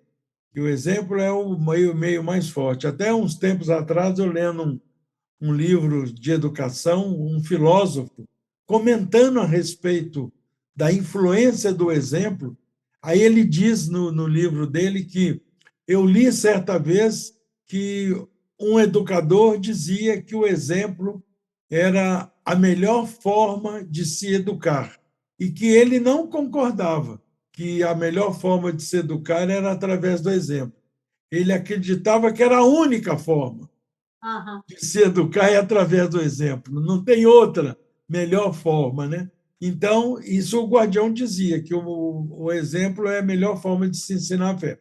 Mas que, além do exemplo, é a gente fazer, por exemplo, isso que vocês... bom, eles perguntaram sobre qual a melhor estratégia, né? Ele falava que existem tantas estratégias quanto o número de barrais. Nós três aqui, cada um tem uma estratégia diferente. Então, cada barrai tem a sua estratégia. Mas essa estratégia que vocês usaram em Cascavel, de fazer uma proclamação, distribuir convites, folhetos sobre a fé, anunciando que num determinado local, dia e horário, ia ter uma palestra, isso é ensino, isso é expansão, que a gente chama, né? Que a expansão e consolidação são duas atividades que andam de mãos dadas, né? E antes disso a gente chamava de proclamação. Proclama, expande e consolida, né? Então, o que vocês fizeram? Ensino, expansão. E aí descobriram um casal de barrais. Então, eu sempre sugiro, quando chegamos em Juiz de Fora, como todo pioneiro também, recebemos uma lista dos barrais antigos, né, da cidade. Então, nós escolhemos um bairro que tinha o maior número de barrais naquela lista, mas não fomos atrás deles. Nós começamos a ensinar em outras casas. E aí, quando nós começamos a falar da fé, numa casa que nunca tinha ouvido da fé, aí a dona falou, dona Maria, que mora aqui embaixo na esquina, é dessa religião de vocês. Aí falou, é? Mas a gente sabia que estava o nome dela na lista, né? Falei, só não quer ir lá com a gente para nos apresentar? Vou sim. Lá ia a dona com a gente para ensinar para outra. Quer dizer, é uma estratégia que, em vez da gente ir atrás daqueles barrais, a gente vai atrás de quem nunca ouviu falar. E aqueles que são barrais vão aparecer. Foi o que vocês fizeram. Ensinaram, divulgaram e apareceu um casal, né? Mas aí, então, vocês estão em Campina Grande. Isso. Em Campina Grande, nós... Já estão lá há quanto tempo, né, Odete? Desde 2014. 8 anos. Já vai fazer 10 anos. Já vai, o ano que vem fazem 10 anos. E lá a gente conseguiu atividades, né? Conseguimos achar algumas pessoas que estavam... Declarou, mas daquele jeito que antigamente, né? Que se sabia, né? Você acredita em Bahá'u'lláh lá? Você é Bahá'í, pronto. Né? Não foi errado? Não tem errado e nem assim, não tem erro, né? É aprendizado, né? Foi aprendido. Então, a gente tem um período bom de atividades, aí depois tem o período do contra, né? A influência evangélica bem forte. Isso. Mas isso é aprendizado, isso vai aprender com aquilo, né? O que está se dando, né? Mas, graças a Deus, a gente conseguiu ir para um outro bairro, uma área rural, e lá tem uma atividade que está caminhando dentro das nossas possibilidades, né? Fazemos dentro da nossa possibilidade. E tem tido bons resultados? Tem. É fruto de quem? De Dona Simi. Porque ela ensinou lá em Campina Grande, não foi perdido. Essa pessoa é da família de uma pessoa que ela ensinou, que declarou Bahá'í com ela, né? E que hoje está morando em Palmas. Mora em Palmas, mas a família dela levantou uma atividade na casa dessa família.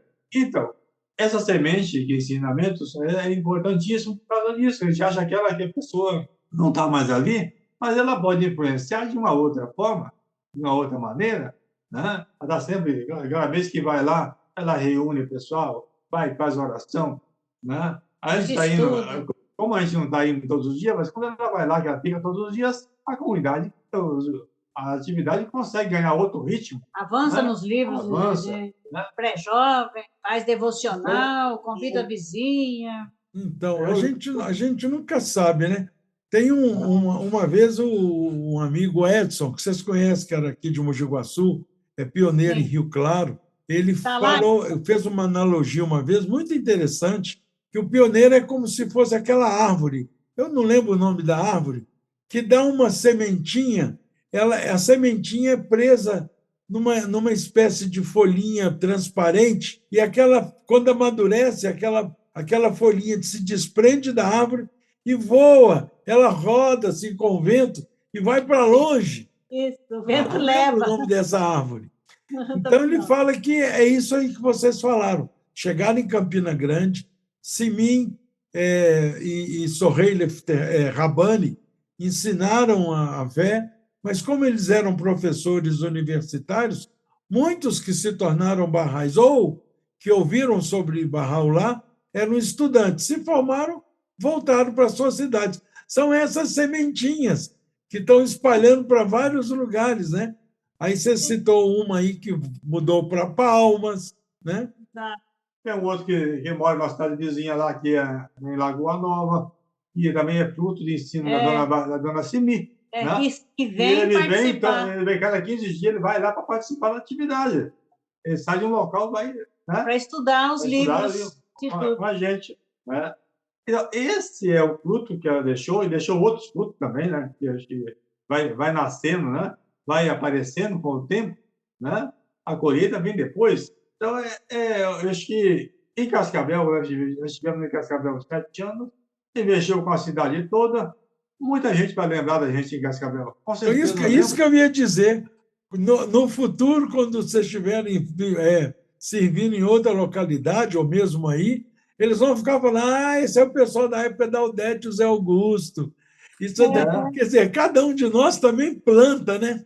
Planta. A gente vê assim, lá em Cascavel, Rafaela, que é filha da Márcia. A Rafaela é um toquinho, uma menininha de 6 anos de idade. Hoje está fazendo...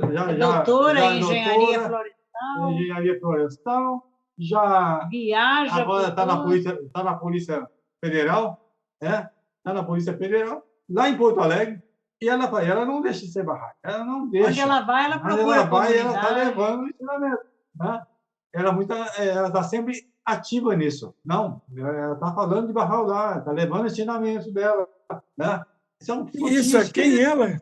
É a filha do casal que se tornou Bahá'í, que a gente estudava com eles, Márcia e Jorge Lobas. A família, inclusive, eles têm loucura para que a gente vá visitá-los. Mas não foi possível ainda, mas a gente vai. Se Deus quiser, a gente vai. Aqui em Cascavel é perto, 300 quilômetros, a gente roda. Aqui de Maringá, onde nós estamos. Porque a nossa intenção é voltar para Maringá. Então, nós estamos lá tentando, agora, nesse momento, né, vender a nossa casa lá, por voltar para cá, porque eu estou com a minha mãe com 88 anos, minha irmã precisando de ajuda, e meus irmãos, famílias estão todos aqui. Nós estamos ficando, né? Não sabe se lá, de repente, precisa de ajuda também. Família do Augusto está tudo aqui. Então, a nossa intenção, quando fomos para Campinas, Campina Grande, não foi de ficar lá definitivamente, foi para dar um tempo. É um pioneirismo de curta duração que está durando 10 anos, né? Está durando 10 anos. Aí a gente está planejando voltar, assim que vender a casa, e lógico que aqui a gente está doido. Não vai ficar em Maringá. A gente não vai formar uma vizinhança, formar uma vizinhança aqui. Eu acho que o muito importante é essa, por exemplo, essa ida e vinda, não ser encarada como se fosse um retorno. É de fato isso que vocês falaram. Tem cidadezinhas aí perto, Maringá, Londrina, que têm atividades, que têm necessidade de um casal com a experiência de vocês, com a energia de vocês, e eu tenho certeza que, nesse plano de 9 anos, muitos serviços, se Deus quiser, nós haveremos de prestar, né? Ter o privilégio de prestar. Mas muitos que estão aqui nos ouvindo, vendo essas histórias maravilhosas, algumas histórias que vocês, quer dizer, além das que vocês já compartilhou com todos nós, vocês lembram de alguma história dessa passagem suas, não só por Cascavel, Manaus, Campina Grande, que realmente destaca assim, fala, nossa, essa gente nunca esqueceu. Porque a história de um geralmente é a história de outro, né? mas a percepção de um, às vezes, não é a mesma do outro, né? É. Zé Augusto, agora, como há algum tempo já formado, psicólogo, acupunturista, lida muito com pessoas, né? Tive a oportunidade de participar de uma live dele, sua, né, Zé Augusto? Muito, muito boa, muito produtiva. Isso encontra muita gente, né? É importante que o pioneiro tenha uma profissão, né? Para que ele possa chegar na sua meta, se estabelecer profissionalmente e aí daí seguir a divulgação da fé, né? É lógico, eu vejo assim, né, Padinha, dentro daquilo que eu trabalho, né, eu trabalhei no serviço público um tempo, A lá, área de saúde mental, né, Zé? saúde mental, e muita gente vem, ninguém procura saúde mental se não tiver sofrimento mental, né? Isso é uma coisa muito séria. Tá? E acaba ensinando a fé indiretamente. Essa analogia da criança no ventre da mãe, isso eu usava muito e uso bastante ainda, né, na atividade. Porque, às vezes, a pessoa tem uma dificuldade enorme a lidar com o luto, tem traumas, porque perdeu o pai, perdeu a mãe, morreu o filho, né? E essa analogia de mostrar para as pessoas de que ele não é esse corpo, e sim esse corpo é uma gaiola, essa pessoa que morreu, não morreu, ela viveu, está vivendo em um mundo espiritual. Então, a gente traz para essa pessoa um conforto de que ela não está, é ciente que ela está sofrendo por causa dessa perda, não foi uma perda, e sim uma transformação, uma mudança de maneira de ver a vida. Morreu o corpo, mas essa alma não morreu. Eu gostaria tanto de ter perdoado essa pessoa, ter pedido perdão para ela. Então, você pode pedir perdão agora, não tem problema, porque essa alma está viva. Você não está pedindo perdão para o corpo, você está pedindo perdão para a alma, né? Então, quando ele consegue entender isso, ela dá um pulo, rapaz, dá um pulo enorme na terapia. E ela avança isso muito rápido. É o que a gente chama, é o que se chama de ressignificação, né? Vai começar a ressignificar a vida, aquele momento. Poxa, não é verdade, eu não tinha pensado nisso. Alivia o sofrimento. Alivia o sofrimento. Você pode pedir perdão, porque a alma dela não morreu. Exato. Né?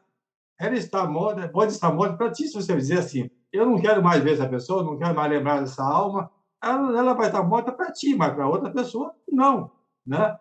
Aí vamos ressignificar isso. A dificuldade muito grande de perturbar, né? É uma coisa muito interessante trazer isso para a gente. Né? A gente vai ensinando, aí vai trabalhando isso. Eu tinha média de 150 atendimentos, 160 atendimentos por mês do serviço público, fora os particulares que eu atendo. Né? Particularmente, você consegue levar isso de forma indiretamente, porque às vezes você não mistura, eu procuro muito isso, não misturar religião com terapia, né? Porque isso pode ter dificuldade, mas ele vai esclarecendo isso, vai levando isso a pessoa, poxa, é verdade, né? Eu estou ensinando. Muitas vezes o que você, por exemplo, o que é religião, né? Religar, nos religar a Deus, né? Quer dizer, a própria palavra, né? Religare, né? A origem é essa, de religar a Deus.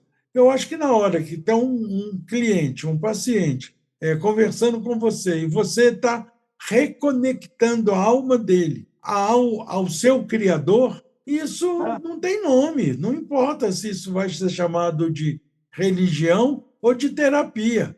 O importante é que aquela alma vai sair dali mais confortada, com um ganho grande na esperança. Porque eu acho que quando se trata de vida após a morte, como você disse, eu acho que só o fato da gente saber que somos imortais e que todos os nossos pais, mães, filhos, parentes, amigos que partiram desse plano da criação para o outro, morreu para esse e nasceu para o outro, nós também passaremos por esse processo. Então, é uma questão de tempo, a gente está no mesmo patamar, na mesma dimensão. Agora, vamos estar cada vez mais próximos uns dos outros na medida em que nossas ações se assemelhem também. Perguntaram para o Abdu'l-Bahá o que a gente vai conversar, qual vai ser o papo? no outro mundo, né? O que a gente vai conversar? Aí ele disse que nós vamos conversar, nós vamos falar sobre aquilo que passamos no caminho de Deus. Então, nós temos, se Deus quiser, muita conversa para rolar no outro mundo. Agora, aquele que não dedicou nada da sua vida ao próximo, não dedicou nada, só pensou em si mesmo, essa pessoa vai estar junto com as pessoas que também tiveram ações semelhantes. Então, o papo vai ser esse, né? O tanto que nós perdemos de não ter feito tal coisa, né? Porque no outro mundo, pelo que a gente entende, só vão permanecer em nossa alma, em nosso espírito, em nossa mente, aquilo que é bom, né? Aquilo que é positivo, né? Mas então, pode... Quando a gente olha com a dificuldade e vê assim, o que eu aprendi com isso? Né? O que eu aprendi com essa dificuldade, com essa situação? O que eu aprendi com isso? Se eu aprendi algo, isso vai me ajudar a ser mais forte, ser mais resiliente, a lidar com isso, ressignificar a vida para frente. Mas se eu não aprendi nada, aí eu lembro muito daquele texto que Abdul Bahá diz, se você não aprendeu, vai voltar novamente, até você aprender. Né? A aprovação volta. A aprovação volta, você vai ter que aprender, não volta a mesma aprovação. Vai voltar aquela experiência, né?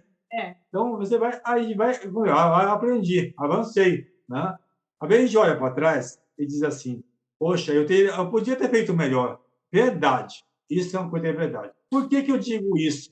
Eu podia ter feito melhor. Porque eu já passei pela experiência, já vivenciei aquela experiência, eu aprendi algo. Então, eu posso fazer melhor. Mas, naquele momento, quando eu dizer assim, vou ser excelente nisso que eu faço. Então, nesse momento, eu vou dar o meu melhor de mim. Aqui, você fala muito sobre isso, você muito querido. Fala muito sobre isso. Dê o melhor seu naquele momento. Depois, você vai ver, olhar para trás e dizer, poxa, podia ter feito melhor. Ainda bem que eu aprendi. Eu aprendi que eu posso fazer melhor porque eu já vivenciei essa experiência e posso avançar. Né? Quando a pessoa consegue compreender isso, estou dizendo isso para você que eu uso muito isso no meu trabalho. Aí a pessoa fala assim, poxa, ontem mesmo eu ouvi isso, uma pessoa diz assim, parece que eu tirei um fardo das minhas costas. Eu estava carregando um fardo aqui nas minhas costas, parece que eu tirei esse fardo. Agora eu estou vendo a vida de uma outra maneira. Eu precisei falar que era de Bahá'u'lláh. Eram princípios espirituais de Bahá'u'lláh, não? Eu não falei, porque eu não quis misturar. Mas eu trouxe para ela um princípio e depois, mais lá na frente, eu vou poder falar isso para ela. Exato. Porque, às vezes, mais na frente, como você disse, é interessante que a pessoa saiba a fonte, porque daquela água pura e boa que alimentou essa alma, que ressuscitou, né? Deu vida nova, é importante, por isso que é importante quando algum Bahá'í fala para mim, porque Abdul Bahá escreveu, Bahá'u'lláh falou, eu gosto sempre de saber a fonte, porque de onde saiu aquilo tem mais coisa boa. Pois é. Então, às vezes, igual você falou, lá na frente você dá para a pessoa a fonte, porque se a pessoa quiser saber mais, né? Posso dizer para ela, você sabe de onde eu trouxe essa visão para você sobre esse fato? Você gostaria de saber? Outra pergunta ainda. Você gostaria de saber? Né? Essa pessoa está terminando o curso de Direito. Ela vai falar sim, com certeza ela vai falar sim. Aí eu vou ter a chance de contar para ela. Então, você pode ler isso. O princípio é esse. Né? Exato. Às vezes, se você tem algum consultório ou trabalha em alguma clínica, às vezes pode deixar folhetos lá, porque às vezes um folheto de oração, às vezes, olha, salva uma alma, né? Pessoa... Eu tenho, no meu consultório, eu tenho um símbolo, cada vez que eu fizer alguma live, vai ter um símbolo do máximo nome está na parede. É um quadro de fundo. Né? Às vezes é o quadro de fundo, muitas vezes é o quadro de fundo. Tem pessoas que chegam lá e perguntam o que é esse símbolo? Bom, aí a gente já começa então a conversa. Perguntou, né, Zé Augusto? Ou então uma oração a quem remova as dificuldades, sempre ele tem uma oração, essa oração, olha, faça essa oração aqui, se você desejar, né? E está lá escrito, né? O nome, Fábio, né? Eu tenho uma amiga aqui que ela é médica, né? Quer dizer, aqui na região, né? Ela é médica, então, no consultório dela, ela tem um quadro muito bonito com uma oração para gestante. Uhum. E aí, cada vez que ela é obstetra, né? E cada vez que chega uma paciente, fica encantada. Ela falou que já deu centenas de cópias dessa oração para as pessoas, mas sempre vai a oração e um folheto falando o que é a fé Bahá'í. É. Então, às vezes, é isso que os alguns fazem também, né? Colocou o máximo nome lá, o pessoal fica curioso, o que significa isso? Bom, perguntou, então agora vai ouvir, né? Essa pessoa que é fruto do ensino de Dona Temi, ela trabalha em Palmas, trabalha onde? Na penitenciária. Aí a pessoa chega lá desesperada, e fala, os familiares, aí ela diz que tem cópia, sempre tem cópia da oração, da remoção das dificuldades. Você vai fazer essa oração aqui, 9 dias seguidos. Vezes você quiser por dia, 9 dias seguidos. Faz uma novena dessa oração, e a pessoa faz. Aí a pessoa faz, porque está em um sofrimento, né? Aí a pessoa vai lá e faz, e volta depois e agradece. Ela fala, não é que isso... Não é que essa novena foi boa mesmo? Essa novena foi boa pra caramba, me ajudou e muito, entendeu? Está ensinando, está ensinando. Essa é uma estratégia. Né? Isso faz muita ajuda, sabe? Olha, tem que estar acompanhado sempre, eu acho sempre isso, sabe, gente? Qualquer estratégia, qualquer gesto de amor, de caridade, tipo essa aí. A pessoa está num sofrimento, está angustiada, porque ela mesma não fez nada, mas o seu parente, a sua pessoa querida, cometeu um delito e agora está sendo presa por causa disso. Então, deve ser um sofrimento muito grande. E aí a pessoa recebe uma oração, aquela oração alivia realmente o coração dela. É preciso que ela saiba de onde veio essa oração. A gente não pode não deixar de dizer, porque é a mesma coisa de alguém estar com sede e eu ofereço uma água pura. A pessoa bebe e fala, nossa, que delícia, matou minha sede. Mas a sede vai voltar. Se eu não souber onde é a fonte, eu não sei se eu prestei um grande serviço, né? Porque eu dei um pouquinho de água, o cara bebeu, matou a sede, depois ele quer mais, eu falo, não vou contar, não. Então, acho que é importante realmente acompanhar, né, o benefício e o peixe e como é que pesca, né? É verdade. É uma coisa interessante que a gente vai aprendendo, de que a gente não deixar o contato da raiz sem a gente falar para ele nem que foi um alô, depois de tempo, né? Nem que dê um alô. Fala, ei, estou por aqui, tá, meu querido? Isso faz uma diferença enorme, que a pessoa nem espera. Você liga para ele e fala, você está tudo bem contigo? Né? Ele revive a memória. Vai reviver. Esse cara, ele me ensinou a pé, ele nunca se esqueceu de mim. Né?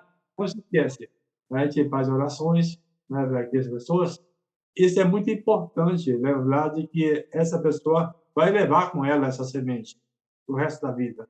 Né? Quer não. Né? Ele pode dizer, o pastor dizer para ele assim, isso é coisa do demônio? Pode dizer, mas isso no coração dele está plantada a semente. Exato. Né? Ele não vai conseguir arrancar isso pela raiz.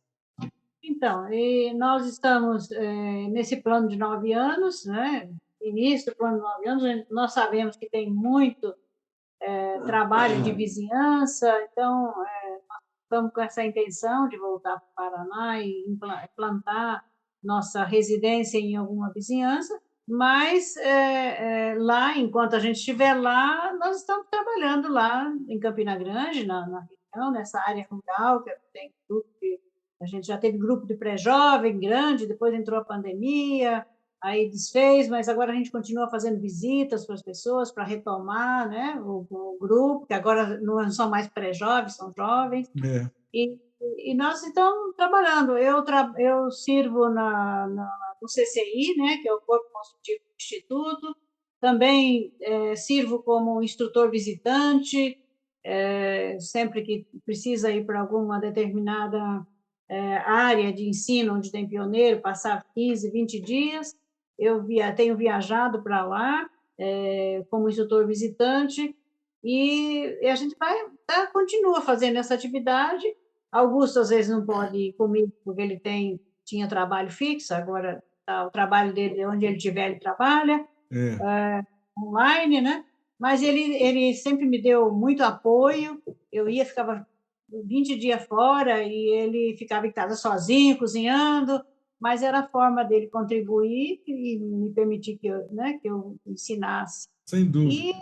E acho que uma vez que a gente tem esse espírito de ensino e de pioneirismo,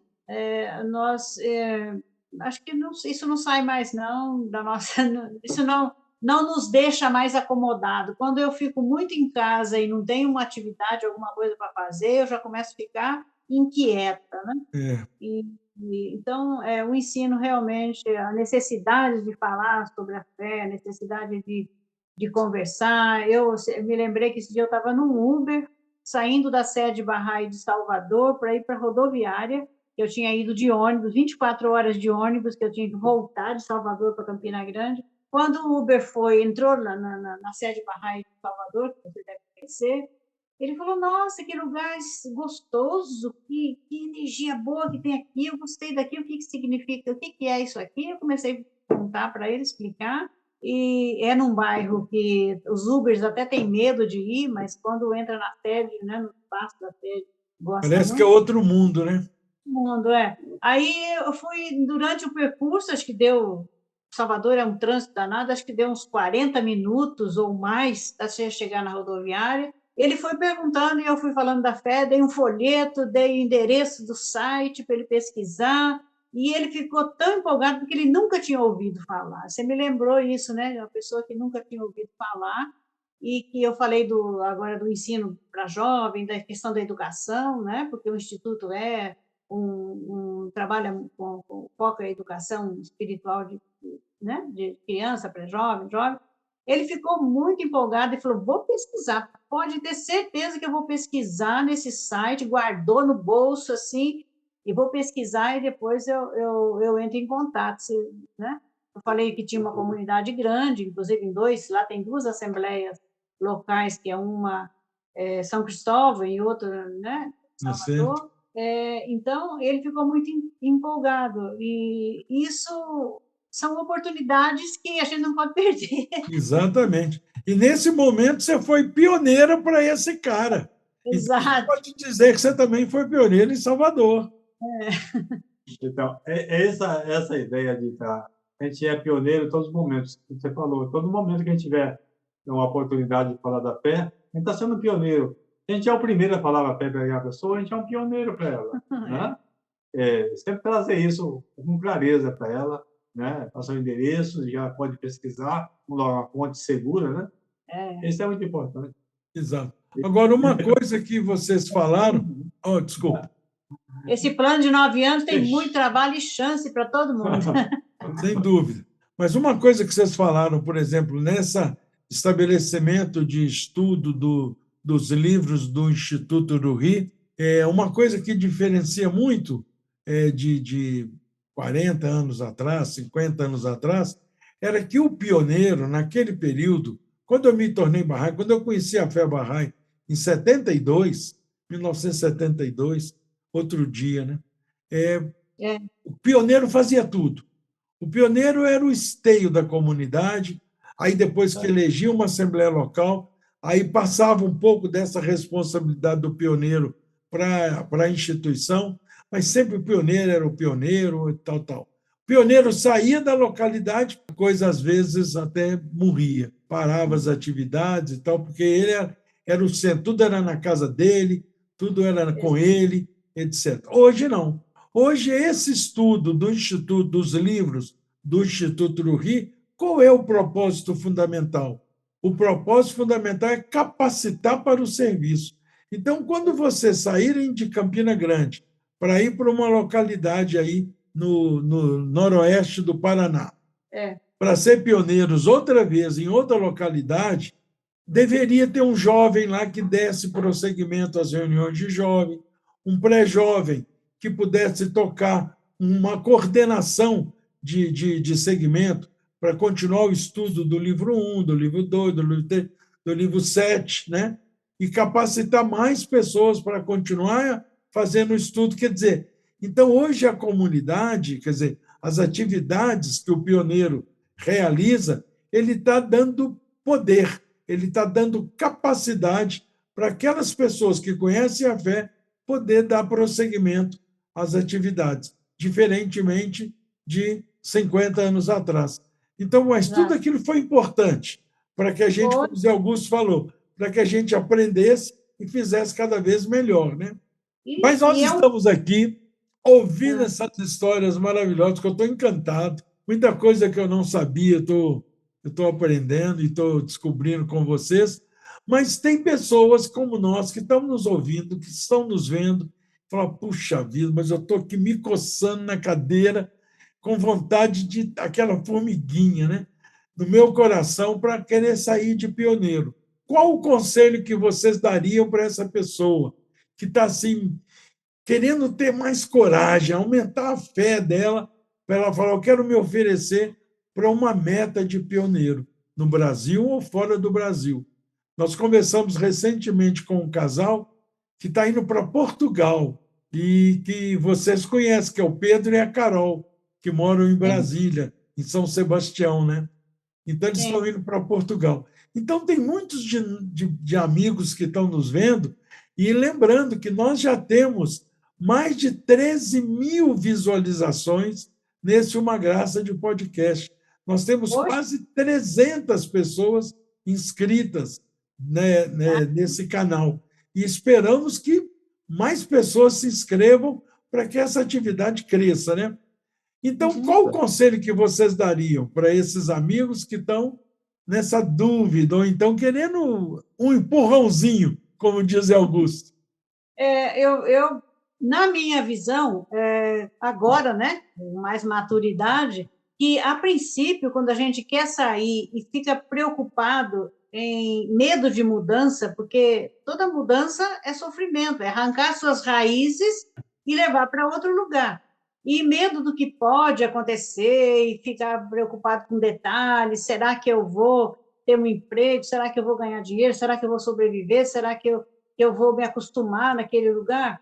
Olha, que isso não seja empecilho, porque é todo esse processo de uma pequena dor de sair de um lugar, de mudança, porque toda mudança dói, mas a beleza, a luz, a graça, o desenvolvimento, o progresso em todos os âmbitos da sua vida é milhares de vezes maior do que aquela dor de arrancar suas raízes ou de mudar os medos. Os medos, quando você chega, desaparecem e oportunidades surgem imediatamente. Bahá'u'lláh nunca abandona, nunca. Toda vez que nós fomos, a gente foi pensando, poxa, não vai ser fácil, ou vamos enfrentar dificuldade, mas as coisas vão acontecendo de uma forma tão extraordinária que a gente fala, caramba, nunca pensei, nunca imaginei, nunca planejei isso, nunca... E estão acontecendo, e a vida vai mudando, e vai Bahá'u'lláh nunca... Na hora que mais a gente pensa que não tem um dinheiro para o mês que vem, aparece alguma coisa, um trabalho, aparece alguma coisa que te faça que o mês que vem você tenha mais do que esse mês passado. Então, realmente pensar que Bahá'u'lláh não abandona um pioneiro. Nunca. Nunca, nunca, nunca.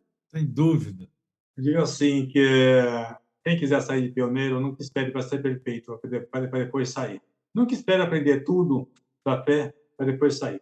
E quando o Bahá'u'lláh toca no coração dele, ele saia com aquilo que ele sabe, desprendidamente, né? E vá, porque Bahá'u'lláh não vai deixar ele abandonado em lugar nenhum, porque se ele está com o coração aberto, desprendido, ele vai servir, né? Ele vai poder ter clareza daquilo que ele quer ensinar, ele vai botar fé nos ensinamentos, né? Ele vai, o pouquinho que eu sei, eu vou ensinar, não vou guardar para mim, eu vou transmitir para os demais. Isso vai deixar ele muito grande. Então, não esperar de saber tudo, e sim saber ensinar aquilo que ele sabe, e vai em frente. Esse é o conselho que eu acho que todo pioneiro não esperar ser perfeito, ele vai se aperfeiçoando a cada dia. Outra coisa é pensar, não, eu estou com problema na minha vida, eu estou assim com dificuldade, eu preciso terminar um curso, eu preciso arrumar alguma coisa. Eu tô num momento muito difícil. Mas é nesses momentos difíceis que são frutíferos lá na frente, quando você sai com o pioneiro. Deixa tudo, chacoalha a poeira das suas sandálias e vai, e as coisas se resolvem, com certeza. Verdade. Olha, realmente muito sábio. Outro dia eu li não lembro, o autor acho que é até desconhecido, mas ele falava uma coisa interessante sobre essa questão da coragem, né? Da fé. O que é ter coragem de fato? Qual que é a essência, né, de tudo Aham. isso? Então ele falou, ele dizia assim: fé e coragem significa eu dar um passo e depois Deus colocar o chão. Quer dizer, o cara dá um passo no escuro, né? Dá um passo no escuro, que é fé e coragem, dá um passo, e depois Deus coloca o chão. É incrível. Mas eu lendo outro dia, é, nesse livrinho, que é só o livrinho no tamanho, né? Mas no volume, né? Mas é muito poderoso, Em Busca da Luz do Reino. Aham. Trecho aqui que Bahá'u'lláh, falando sobre exemplos, sobre fidedignidade. Então, Bahá'u'lláh fala assim: os companheiros de Deus são, nesse dia, o fermento que há de levedar os povos do mundo. Devem manifestar tal fidedignidade, tal veracidade e perseverança, tais ações e tal caráter, que todo o gênero humano possam ser beneficiado por seu exemplo. Isso está no livro Advento da Justiça Divina, página 37. Então, veja o que Bahá'u'lláh coloca, que é como se nós, aqueles que levam a palavra de Deus, é o levedo que há de levedar. Faz um pão, põe um pão numa massa lá e não põe fermento não para ver. O pão a gente pode até comer depois, mas não vai crescer aquela massa, não vai dobrar, não vai triplicar o seu volume, né?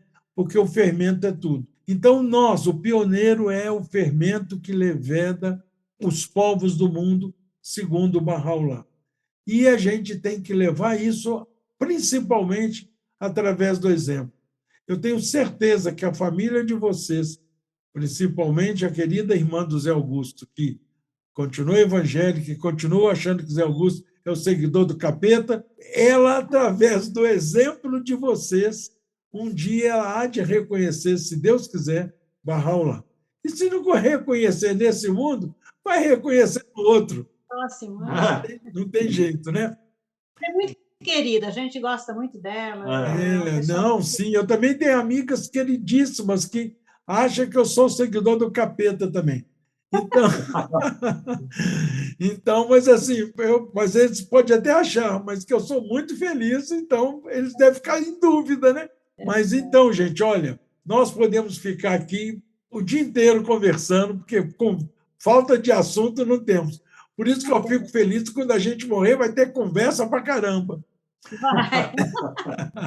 Mas eu quero agradecer de coração, mais uma vez, vocês que abrilhantou esse nosso Uma Graça de podcast, com tanta dificuldade de tempo, de espaço, e para conseguir os dois juntos, cada um com uma agenda mais importante que a outra, reconhecidas internacionalmente, mas acabou a gente dando conta de arrumar um tempinho, sentar e trocar ideias e relembrar essas experiências doces e amargas que nós, até o momento, passamos no caminho de Deus, né?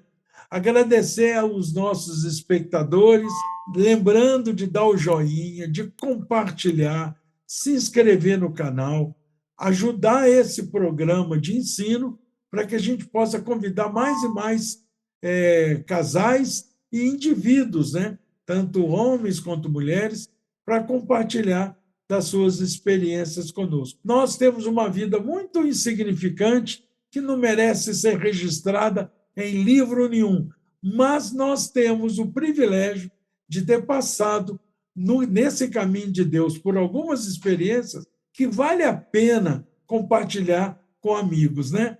E vocês fizeram isso hoje. Muito obrigado. E as palavras finais, como as iniciais, são de vocês, para despedir dos nossos amigos. E, mais uma vez, muito obrigado. Então, quando eu assisti, eu me inscrevi no canal, eu falei, tomara que o Padre não me chame, não, porque eu acho que eu não tenho nada para contar, eu não vou saber fazer direito, não. Aí foi passando, cada vez que eu via né, o anúncio, eu falava, ele já achou outra pessoa melhor que eu. Quando você nos chamou junto, eu achei muito interessante, sabe? Porque daí um apoia o outro, né? Mas eu fico grata e peço desculpas se me alonguei em algum assunto que não era muito era muito particular. Foi ótimo. Mas estou grata. Estou muito grato por ter participado com vocês. Eu também tenho a experiência. Bom, acho que eu não estou preparado para isso, não. Acho que esse podcast, para mim, é muito também. Tem mais gente mais capacitada do que eu. Mas fiquei muito grato e agradecido de poder ter participado com você e poder estar colocando aqui esse aprendizado que vivemos nesse momento. Eu tive nessa passagem, nessa corrida desses 30 anos, uns 30 anos. 30 anos que a gente é barrado, 30. Agradeço muito. Eu queria terminar aqui com um texto de uma oração que me comove muito. Uma oração de desprendimento. É um livro de desprendimento. Só vou ler só o texto final dela. Agradeço-te, ó meu Senhor, por me haveres despertado de meu sono, trazendo-me ânimo, em mim criando o desejo de perceber o que a maioria de teus servos não pôde aprender. Dá-me, pois, ó meu Senhor, o ensejo de contemplar por amor a ti e para teu agrado tudo quanto seja de tua vontade. És aquele cujo poder de grandeza e soberania tudo dá testemunho. Muito obrigado. Um beijo bem grande no coração de vocês. Fiquem com Deus. Obrigado, querido. Gratidão. Gratidão. Tchau, tchau.